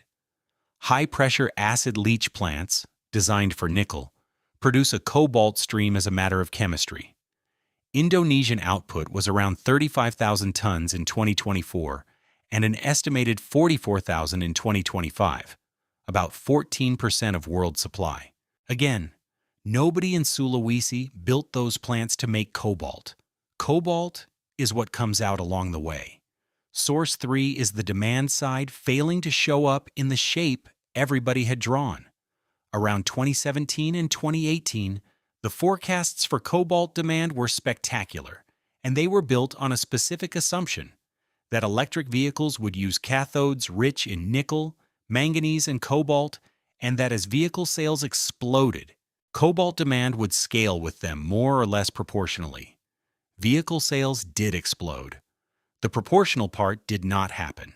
Battery makers, particularly in China, spent that entire decade engineering cobalt out of their products for the very good reason that cobalt was the most expensive, most volatile, and most reputationally difficult input in the cathode. The result is a chemistry called lithium iron phosphate, LFP, which contains no cobalt at all. It's less energy dense, so an LFP pack is heavier for the same range, but it's cheaper. It lasts longer through charge cycles. It's more tolerant of abuse, and it has no exposure to any of this. By 2025, according to the International Energy Agency's tracking, LFP accounted for more than 55% of the electric vehicle batteries deployed worldwide, up from around half the year before. And the cobalt-bearing chemistries that remain have themselves been reformulated toward higher nickel and lower cobalt content. Put those together, and you get a market where the demand curve everybody planned around simply bent. The agency made the point directly. When cobalt prices doubled in 2025, the effect on battery costs was far more muted than it would have been a decade earlier, because so much of the industry had already moved to chemistries that use little cobalt or none. Three forces, all pushing the same direction, all arriving in the same 3-year window. Byproduct supply that expands regardless of cobalt's price, a new nickel-driven supply region, and a demand forecast that got engineered away. That's the machine that broke the Idaho mine. Not a permit, not a protest, not a technical failure. A metal market doing what a metal market does when it's dominated by producers who aren't paying attention to it. Now let's look at the size of the prize, because this is where a lot of the public conversation loses its footing. The federal survey put the total estimated value of all the cobalt consumed in the United States in 2025 at $320 million. That is the whole market. Every pound of cobalt used in every jet engine, every battery, every cutting tool, every catalyst, every magnet, every prosthetic joint in the entire country added up, valued at a bit over $300 million. For comparison, one company spent roughly $150 million building a single mine to serve a fraction of it, and needed a refinery on top of that. This is the uncomfortable arithmetic at the center of every critical minerals debate, and it deserves to be stated plainly rather than danced around. Cobalt is strategically indispensable and commercially tiny. The United States cannot function without it, in the specific sense that you cannot build a jet engine turbine blade without cobalt in the alloy, and just over half of American cobalt consumption goes into exactly that, superalloys for aircraft gas turbines. Another quarter goes into chemicals. The rest goes into other metallic uses and into the cemented carbides that machine everything else. About a quarter of what the country consumes already comes from recycled scrap. Strategically indispensable, commercially trivial. Those two facts together mean the market, left alone, will never build the thing that policy says the country needs, because the total revenue available is too small to justify the capital at risk. A private company can build a mine to sell into a $300 million national market only if it is confident of a high price for years. And the one thing this market has never offered anybody is confidence in a price. Two obvious objections arrive at this point, and both of them deserve serious answers rather than dismissal, because if either one holds up, the case for a mine in Idaho gets a lot weaker. Objection 1. Why mine at all when you can recycle? It's a fair question, and cobalt is a good candidate for it. The metal doesn't degrade in use. Superalloy scrap from machining turbine parts is a well-established feedstock. Spent batteries contain cobalt in concentrations that would make a mining engineer weep with envy compared with digging up rock at 0.75%. And recycling already matters in the American picture. In 2025, the cobalt content of purchased scrap represented roughly a quarter of estimated national consumption. A quarter is real. It is also not a solution for two reasons that are both about timing. The first is that you cannot recycle a battery that is still in a car. The recycling feedstock available in any given year is determined by what was manufactured 10 or 15 years earlier, and how much of it has reached end of life, and how much of that actually gets collected rather than sitting in a garage. Recycled supply is an echo of past demand, arriving on a delay nobody can shorten. The second is more awkward. The chemistry shift that hollowed out cobalt demand is also hollowing out future recycling streams. The batteries being built today with no cobalt in them will, in 12 years, be batteries with no cobalt to recover. The scrap pile of the 2040s will be leaner in cobalt than the scrap pile of the 2030s, in exactly the same proportion that the industry moved to iron and phosphate. Objection 2. Why not just substitute cobalt away entirely, the way the battery makers did? For batteries, that has largely happened, and it happened fast. For the rest of the uses, it's harder than it sounds. The Federal Survey's own list of substitutes is instructive precisely because of how it's phrased. Nickel-based alloys or ceramics can replace cobalt in jet engines. Nickel-iron alloys or neodymium-iron-boron can replace it in magnets. Iron-copper formulations can replace it in diamond tooling. Various things can replace it in paints and catalysts. And then the qualifier that governs every item on that list. Depending on the application, substitution could result in a loss in product performance or an increase in cost. For a paint dryer, a small performance loss is a nuisance. For the hot section of a turbine engine on a military aircraft, performance loss is the entire subject. The reason cobalt is in those alloys is that engineers spent 70 years discovering that it does something specific at high temperature that the alternatives do less well. You can design around it. You will get an engine that is heavier, or runs cooler, or lasts fewer cycles, or costs more. And in that application, those trade-offs are not casually accepted, which is why more than half of American cobalt consumption is still going into superalloys for aircraft gas turbines. In 2025, after a decade of every incentive in the world, pushing engineers to find something else, that leaves a genuine question about whether the right instrument is a mine at all. If the strategic requirement is a few thousand tons a year for defense-relevant alloys, a stockpile is enormously cheaper than a mine. You buy the metal when it's cheap, you store it, and you draw on it in a crisis. No permits, no tailings, no water treatment plant running for a century. The counter-argument is one of kind rather than degree. A stockpile is a buffer with a bottom. It runs out and it does not refill itself, and once it's drawn down, you are back to depending on whoever you were worried about in the first place, only now with less leverage.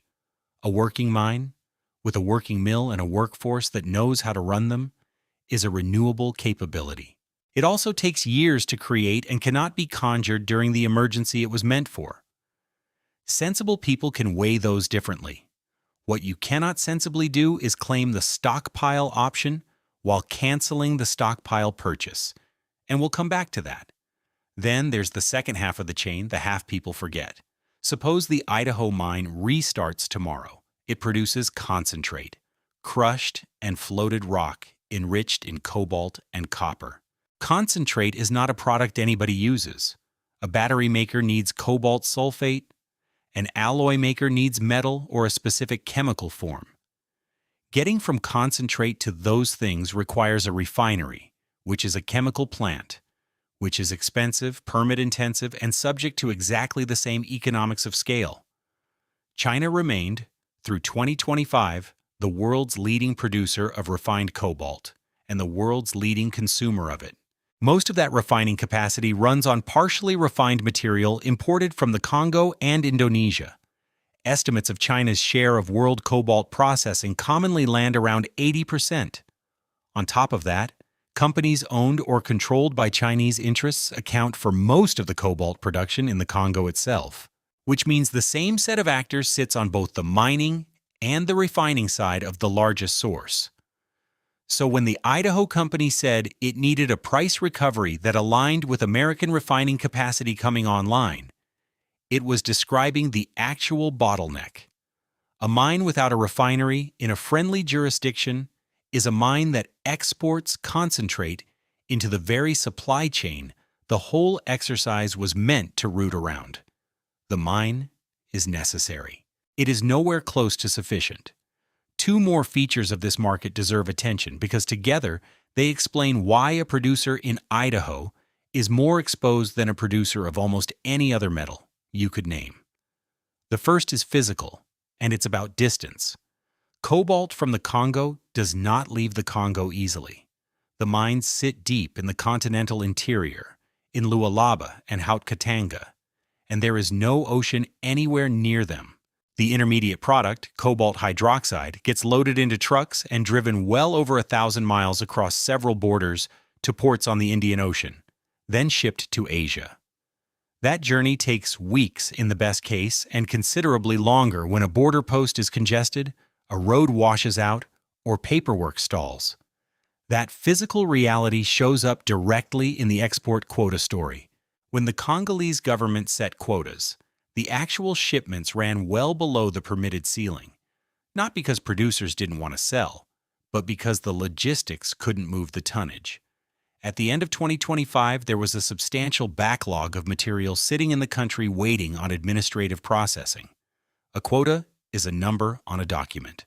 Getting the metal to a buyer is a trucking problem with a customs problem attached. An Idaho mine has a version of the same issue in miniature. Concentrate leaves that site by truck, goes to rail, and from rail either to a domestic processing facility or to a port and onto a ship bound for a smelter somewhere else. Every step is cost, and every step is a place where a schedule can break. The metal in the ground is worth nothing until it has physically arrived somewhere that can use it, and the map does not care about anybody's strategy. The second feature is financial, and it's the one that quietly decided the Idaho outcome. You cannot really hedge cobalt. For a metal like copper, there's a deep, liquid futures market.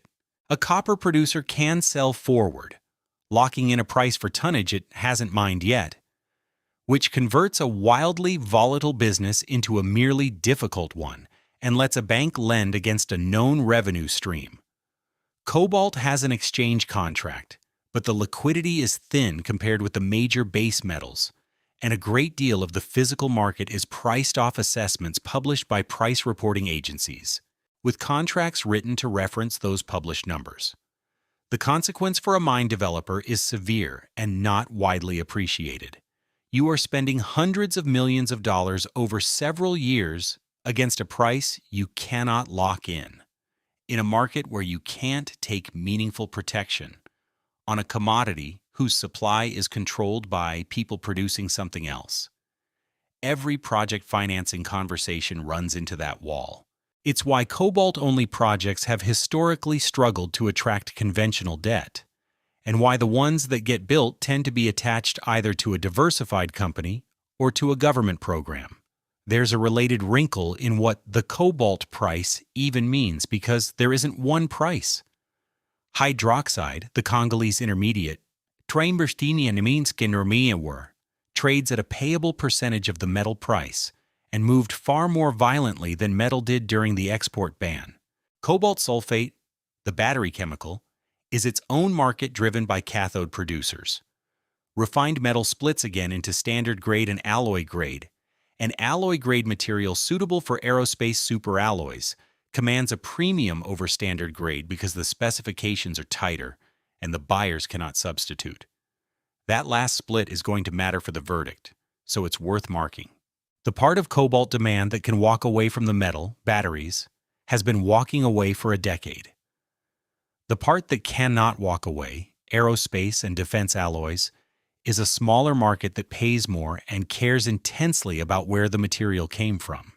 And now the twist, which is recent enough that a lot of commentary hasn't caught up with it. The cobalt price recovered dramatically. And the reason had nothing to do with American policy, American demand, or American mining. On the 21st of February, 2025, the government of the Democratic Republic of the Congo suspended cobalt exports. Not a tax, not a tariff, a ban, initially for 4 months, on shipments of cobalt hydroxide, the intermediate product that most Congolese cobalt travels as. The stated reason was the one you'd expect from a country that depends on the metal for foreign exchange. The market was oversupplied, prices were at multi-year lows, and the largest producer on Earth decided it would rather sell less at a higher price than more at a ruinous one. The ban got extended. Then, in October of 2025, it was replaced with something more durable, a quota system. 18,125 tons of contained cobalt for the remainder of 2025, and up to 96,600 tons a year for 2026 and 2027, of which 9,600 tons is reserved for national strategic reserves rather than sale. Against a country that had been producing well over 200,000 tons a year, that is a serious restriction. The price responded exactly as you'd expect. Cobalt metal prices more than doubled across 2025, and the hydroxide feedstock that the ban directly targeted more than quadrupled. One market series had cobalt around $24,400 a metric ton in January of 2025 and near $41,900 by October, a jump of about 71% inside the year. As of the middle of August 2026, cobalt was trading around $56,000 a metric ton, roughly $25.50 a pound, up something like 69% from a year earlier. Analysts at Fast Markets going into 2026 projected an actual supply deficit for the year of around 10,700 tons against demand near 292,000 tons, assuming Congolese quota policy holds. They also expect alloy-grade demand to strengthen, driven by aerospace, defense, and medical manufacturing, sectors that cannot substitute cobalt away the way battery makers can, which means the price condition on our list, the one that failed catastrophically in 2023, currently looks satisfied. When Jervois shut the Idaho mine, reporting at the time indicated it needed something on the order of $25 a pound to be viable, and later commentary put the restart threshold nearer $20. Cobalt is trading above both of those numbers right now, and the way that happened is the most quietly devastating fact in this entire story. The price that could make an American strategic cobalt mine viable was created by the Democratic Republic of the Congo restricting exports, not by American industrial policy, not by demand from American manufacturers, not by tariffs or subsidies or stockpile purchases. The single most effective intervention in the cobalt market in a decade was a sovereign decision made in Kinshasa by the country the American supply chain argument treats as the dependency to be escaped, acting for its own reasons, on its own timetable, and reversible at any moment. That is what price-taking looks like from the bottom of the market. Whether the mine in Idaho is economic next year is right now substantially a question about Congolese export policy. The quotas run through 2027 on their current terms. Nobody in Idaho and nobody in Washington gets a vote on what happens after that. There is a reason the argument for domestic cobalt is not purely an argument about supply security, and it needs handling carefully, because it involves real people whose lives are frequently used as rhetorical furniture in conversations about American mining. A meaningful share of Congolese cobalt does not come out of an industrial mine at all. It comes from artisanal and small-scale mining, informal operations, often hand-dug, worked by people using basic tools in pits and tunnels that have no engineering behind them. The World Bank's market analysis of the sector puts artisanal production at somewhere between 10 and 20% of Congolese supply, depending on whose estimate you use, and notes that the share is highly responsive to price. During the price spike of 2017 and 2018, a cobalt rush brought the number of artisanal cobalt miners in the Katanga and Lualaba regions to an estimated 200,000 people. When prices fell in 2018, artisanal output dropped to something like 5% of national supply and stayed subdued. That elasticity tells you something about the economics of the people doing it. They are the highest cost producers in the market, which means they are the first ones pushed out when prices fall, and many of them shift to copper when that happens, because copper's price is steadier. This is not a career. It is a response to the available options. The conditions in that sector have been documented extensively and have driven more than a decade of pressure on downstream buyers, including litigation filed in the United States in 2019 against major technology companies over injuries to children in Congolese cobalt mining. Manufacturers responded in many cases by demanding cobalt certified as free of artisanal material, which is a solution with an obvious flaw. It addresses the buyer's exposure rather than the miner's circumstances. The Congolese government has since created state entities intended to channel and formalize artisanal output, control the sites, and keep children out of them, with results that are still being assessed. I'm going to state the honest version of this, because the dishonest version gets used constantly in the American debate. Opening a mine in Idaho does not improve conditions for anyone in Lualaba. It removes a customer. If the goal is better outcomes for artisanal miners, the tools are formalization, enforceable standards, and paying more for compliant material, not substitution. What a domestic mine does is give American buyers, particularly defense buyers, a source whose entire chain of custody they can see. That is a real and legitimate objective. It is a different objective from improving Congolese labor conditions, and conflating the two is how a strategic argument gets dressed up as a moral one. With that on the table, what has the United States actually done? Start with designation, because it's the piece that sounds most consequential and is the least so.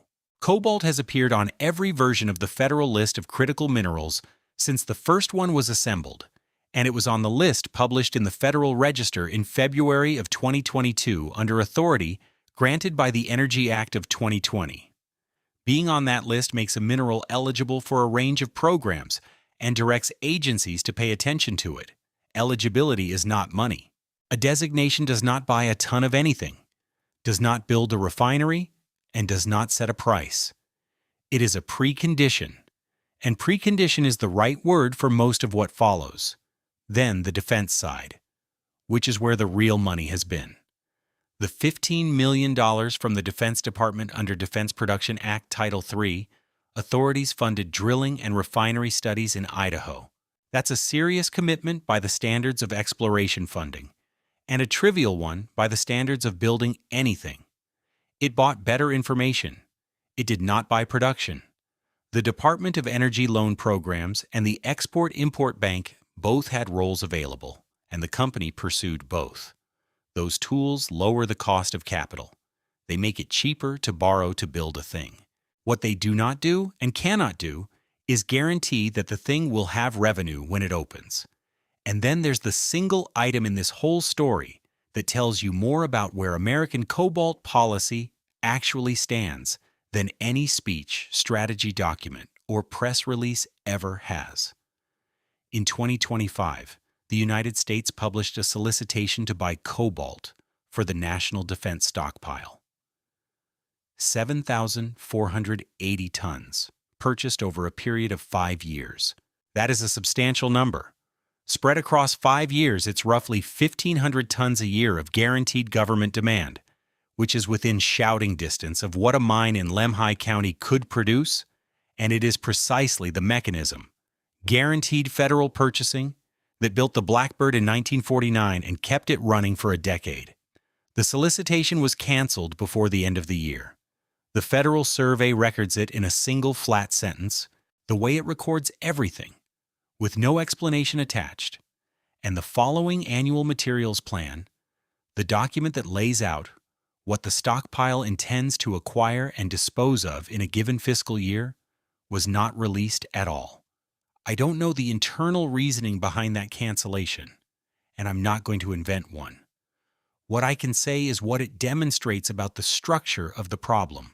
The one policy instrument with a proven historical record of making an American cobalt mine viable was proposed and then withdrawn inside a single year, during a period when every public statement from every relevant agency described cobalt as a strategic vulnerability. That gap between the stated priority and the executed purchase is the whole story of critical minerals policy in this country compressed into one line item. It's worth stepping outside the United States for a moment, because the American debate tends to be conducted as though nobody else has faced this, and everybody has. The European Union has maintained its own list of critical raw materials since 2011. It started with 14 materials, grew to 20 in 2014, 27 in 2017, 30 in 2020, and 34 by 2023. Cobalt has been on every single one of those lists, from the first to the most recent. Identifying the problem is evidently not the hard part. Every industrialized economy on Earth has identified the problem, repeatedly, in writing, for well over a decade. Now look at what China did over the same period, because whatever else you think about it, it is the only approach in this story that demonstrably worked. It did not wait for prices to make domestic mining attractive, and it did not have a large domestic cobalt resource to wait on. It bought its way into the resource other people had. Chinese companies acquired producing mines and development projects in the Democratic Republic of the Congo over roughly 2 decades at a range of prices, including some that looked expensive at the time. Then it built the refining capacity to process the output at scale, and it kept building that capacity through periods when the economics were poor. The result is on the record in the Federal Survey's own language. Companies owned or controlled by Chinese interests account for most of the cobalt production in the Congo. China remains the leading producer of refined cobalt and the leading consumer of it.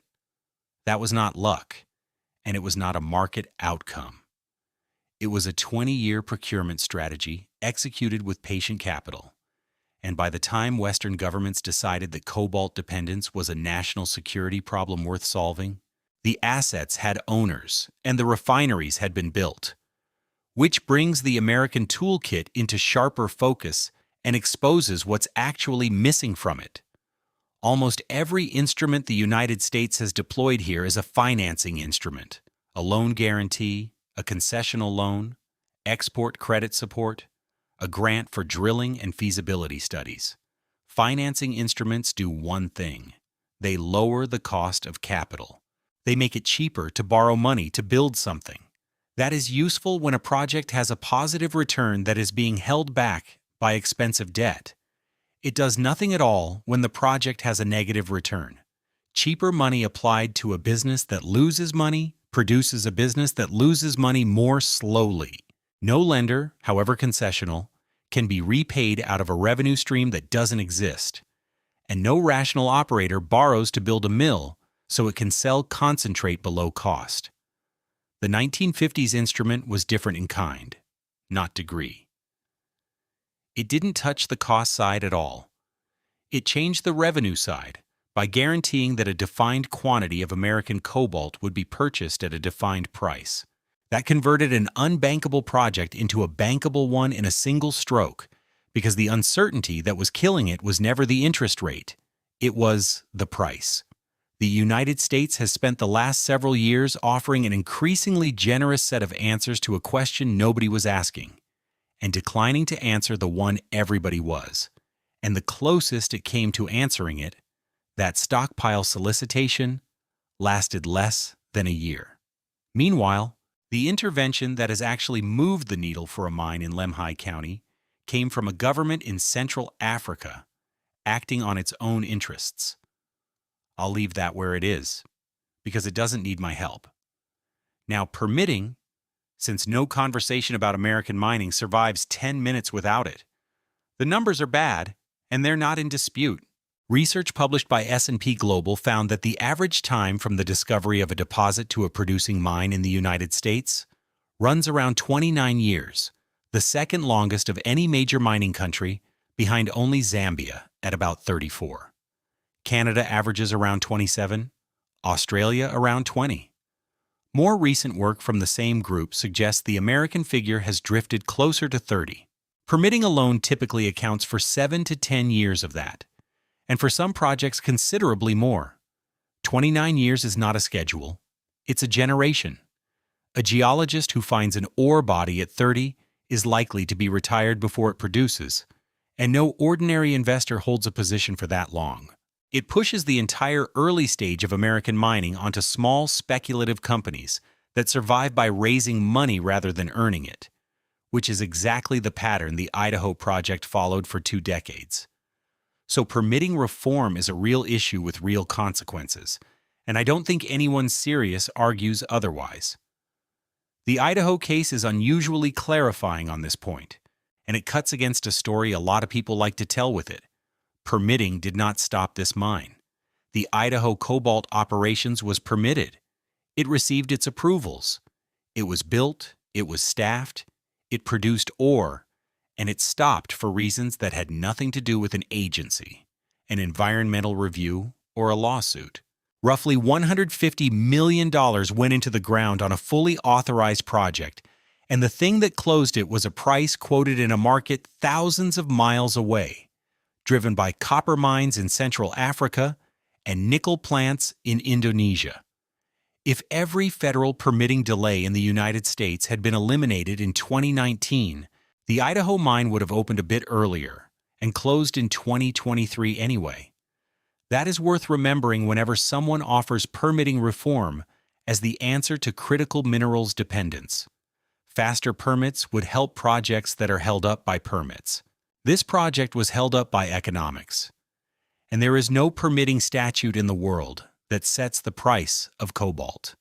What would actually change the outcome is the least fashionable idea in modern American economic policy, which is the government simply agreeing to pay above market for a domestic supply of something it says it cannot do without: a guaranteed offtake, a floor price, a standing stockpile purchase at a contracted rate of the kind that existed in the 1950s. You can argue about whether that's a good idea. There are real objections. It transfers money from taxpayers to a mining company. It sets a precedent that every critical mineral producer will immediately invoke. It risks subsidizing a facility that never becomes competitive and requires support forever. Those are legitimate concerns, and I don't think they're trivial. What isn't arguable is the historical record. Every time this country has actually gotten cobalt out of Idaho, it was because the federal government paid a premium to make that happen. Every time it has left the question to the market has answered no. In 1960, in the 1980s, and again in 2023, the country has been running the same experiment for 75 years and getting the same result, and then expressing surprise. So, what would actually have to be true for the cobalt under central Idaho to matter? We've now tested every item on that list against the record, and the results are not evenly distributed. Some conditions are satisfied and have been for years. Some have never been satisfied and show no sign of being satisfied. And a few are not within the power of anyone in Idaho, anyone in Washington, or anyone holding the deed. Start with what's settled, because it's more than people assume. The geology is real. That is not a small thing, and it is worth pausing on, because most stories of this kind fall apart right here. The Idaho Cobalt Belt is a documented, drilled, mapped, metamorphosed, but coherent ore system, produced by fluids moving through a 1.5 billion-year-old basin, carrying cobalt at grades that would be respectable anywhere on the planet, in a configuration where cobalt is the primary target rather than a copper mine's afterthought. Nature said yes. It said yes a very long time ago and has not changed its mind. The legal access is real. There is a permitted mine on that ground. Not a proposal, not an application, not a project mired in litigation. Approvals were obtained. A plan of operations exists. Closure obligations are documented. And the process, however long it took, concluded. When people list the obstacles to American mineral production, permitting sites at the top, and in this specific case, that obstacle was cleared years ago. The construction is nearly real. The mine is built. The decline is driven, the stopes are open, ore has been broken, and sits on the surface. What remains unfinished is the concentrator's final commissioning, which is a meaningful amount of money and a meaningful amount of technical risk, but it is the last mile of a road that has already been paved. And as of right now, the price is real. Cobalt has traded around $56,000 a metric ton through the middle of 2026, roughly $25.50 a pound, which sits above every restart threshold that was publicly discussed when the mine went dark.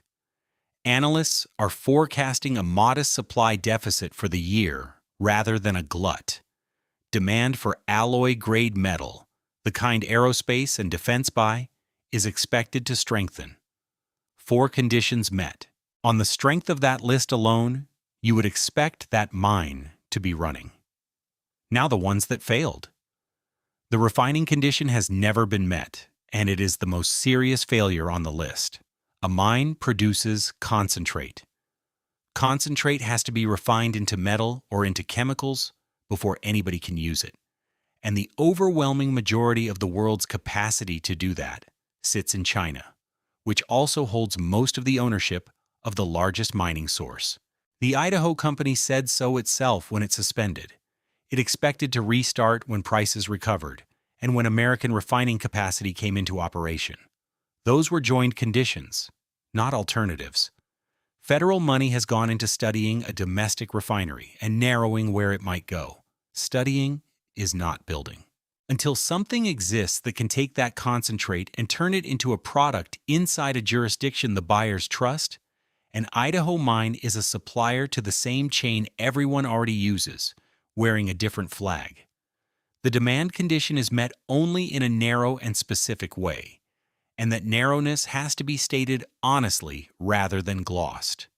The story that justified this whole cycle of investment was electric vehicles, and electric vehicles have substantially walked away from cobalt. More than 55% of the batteries deployed worldwide in 2025 contained none of it, and the chemistries that still use it use less each generation.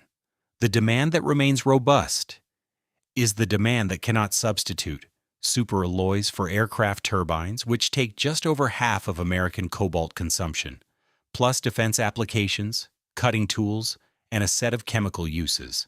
That is a durable market. It is also a small one. The total value of all cobalt consumed in the United States in 2025 was about $320 million, which is less than the cost of building a serious mine and a refinery to serve it. The capital condition is not met in any durable form. The mine's owners emerged from a bankruptcy proceeding in 2025, and their internal projections put a restart in the first quarter of 2028. A projection filed in a restructuring is a planning assumption, not a commitment, and it will be revisited every quarter against the price and against every competing use of that capital. Nobody has broken a promise here. Nobody made one. And the political condition has failed most visibly of all because the country actually reached for the right tool and then put it down. A solicitation to buy 7,480 tons of cobalt for the National Defense Stockpile over 5 years, which is precisely the mechanism that made the Blackbird viable in 1949, was published in 2025 and canceled before the year ended. The following annual materials plan wasn't issued.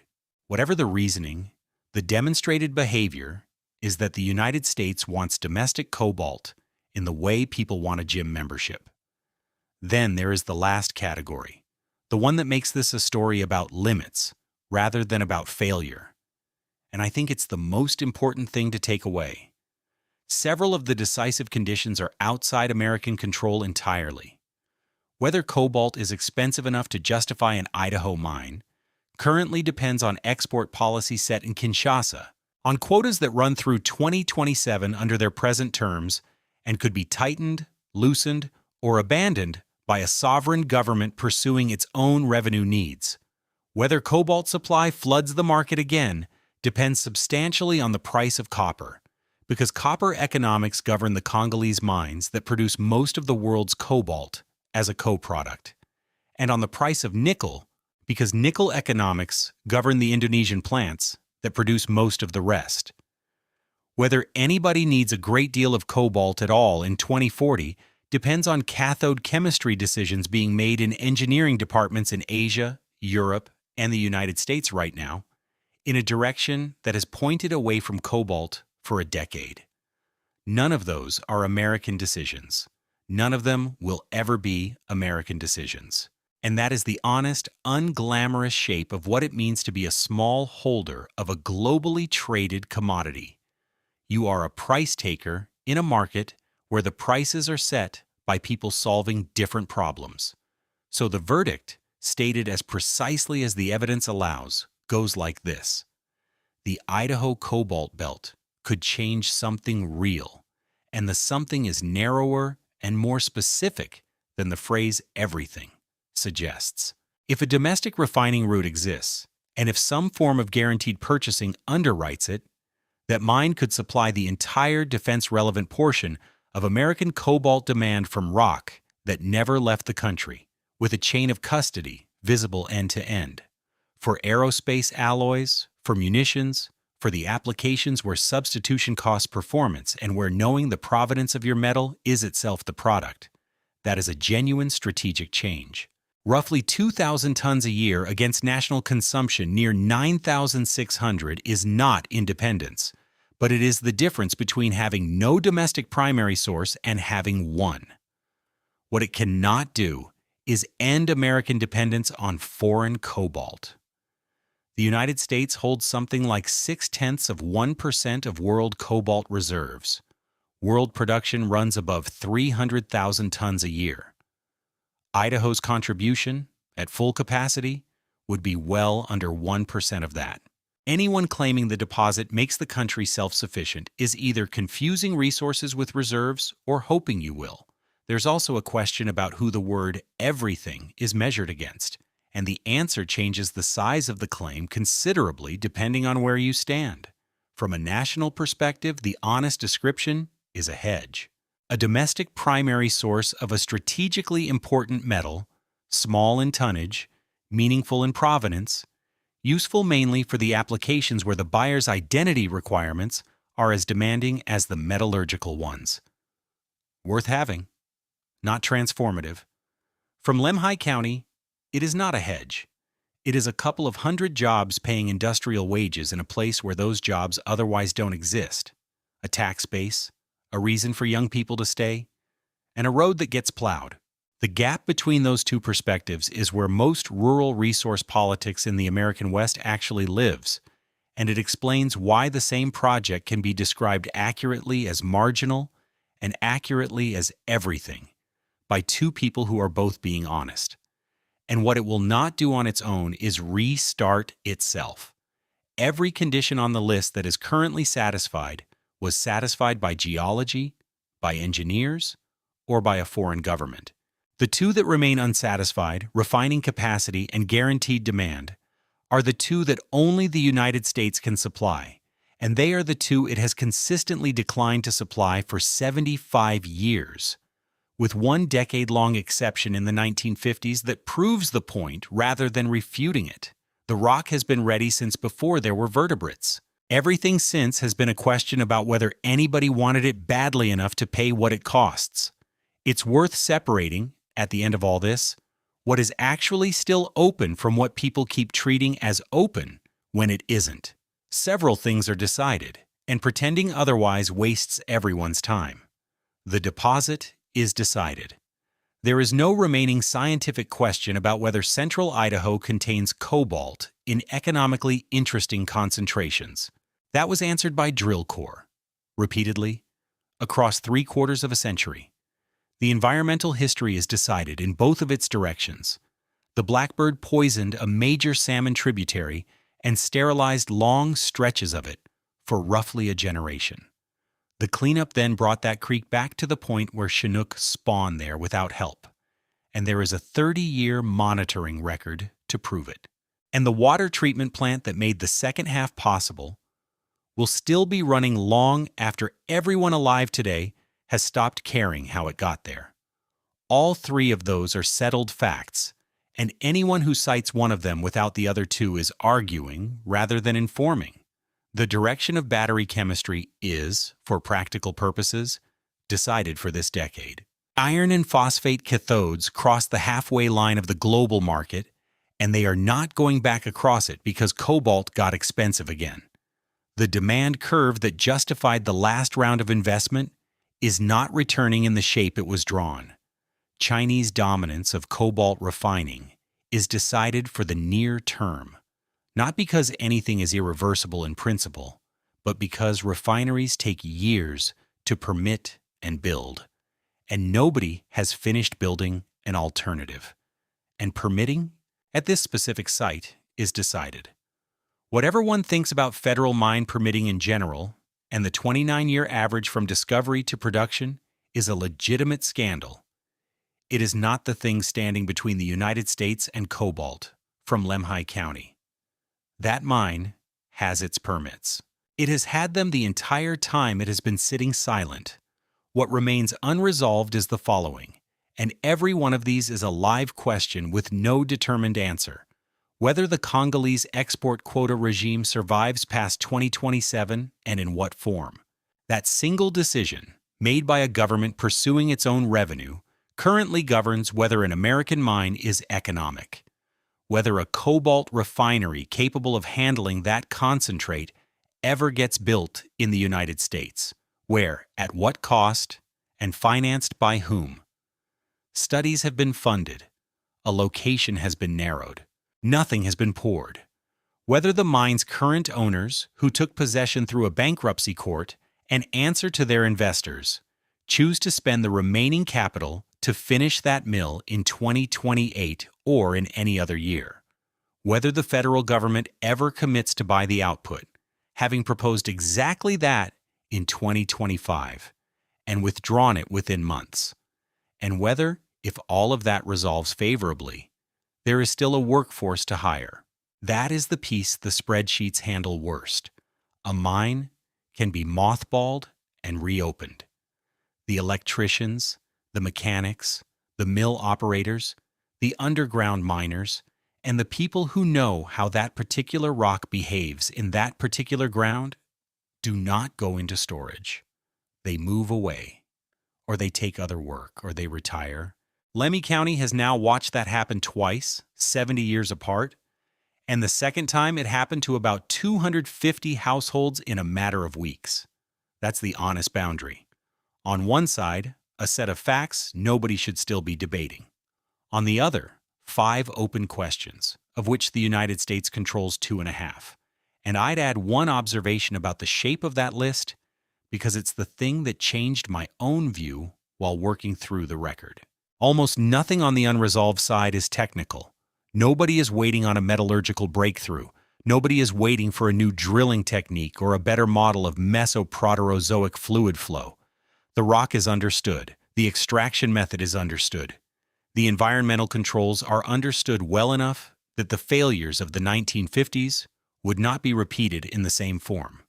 What everything now waits on is a set of decisions, an export policy, a capital allocation, a purchase order, which is either encouraging or depressing, depending on your temperament, because decisions can be made quickly, and they can also be deferred indefinitely at no visible cost to anyone doing the deferring. which leaves an argument worth actually having. And I'd like to know where you come down on it. Because reasonable people land in different places, and I don't think the answer is obvious. If a country decides a material is essential to its defense, and the global market will not produce that material domestically at any price the market itself generates, does the government have any business guaranteeing a price to make it happen? In the 1950s, the answer was an unhesitating yes, and it built a mine and a town in a canyon in Idaho, and then that answer expired, and the town emptied. Since then, the answer has been a series of loans, studies, and designations that lower the cost of building things nobody can profitably run. Somewhere in between, there's a defensible position, and it might be a stockpile rather than a mine, or a floor price, with a hard sunset, or an honest admission that a few thousand tons a year isn't worth the trouble, and imports are fine. Put your answer in the comments and be specific about the trade-off you're willing to accept, because everyone who has ever gotten this right paid for it somewhere, and the people who refuse to name the cost are usually the ones proposing the worst version of it. If any of this was useful, a like really does push work like this toward the people who'd want it, and subscribing is the cheapest way to keep it from disappearing into the feed. As for the belt itself, there are around 30,000 short tons of broken ore sitting on a pad west of Salmon, mined at considerable expense, cobalt-bearing, fully permitted, waiting for a mill that is nearly finished. It has been waiting since the spring of 2023. Whether it ever gets processed will be decided by a quota schedule in Central Africa, a refinery that does not exist yet, and a purchase order the United States wrote once and then took back.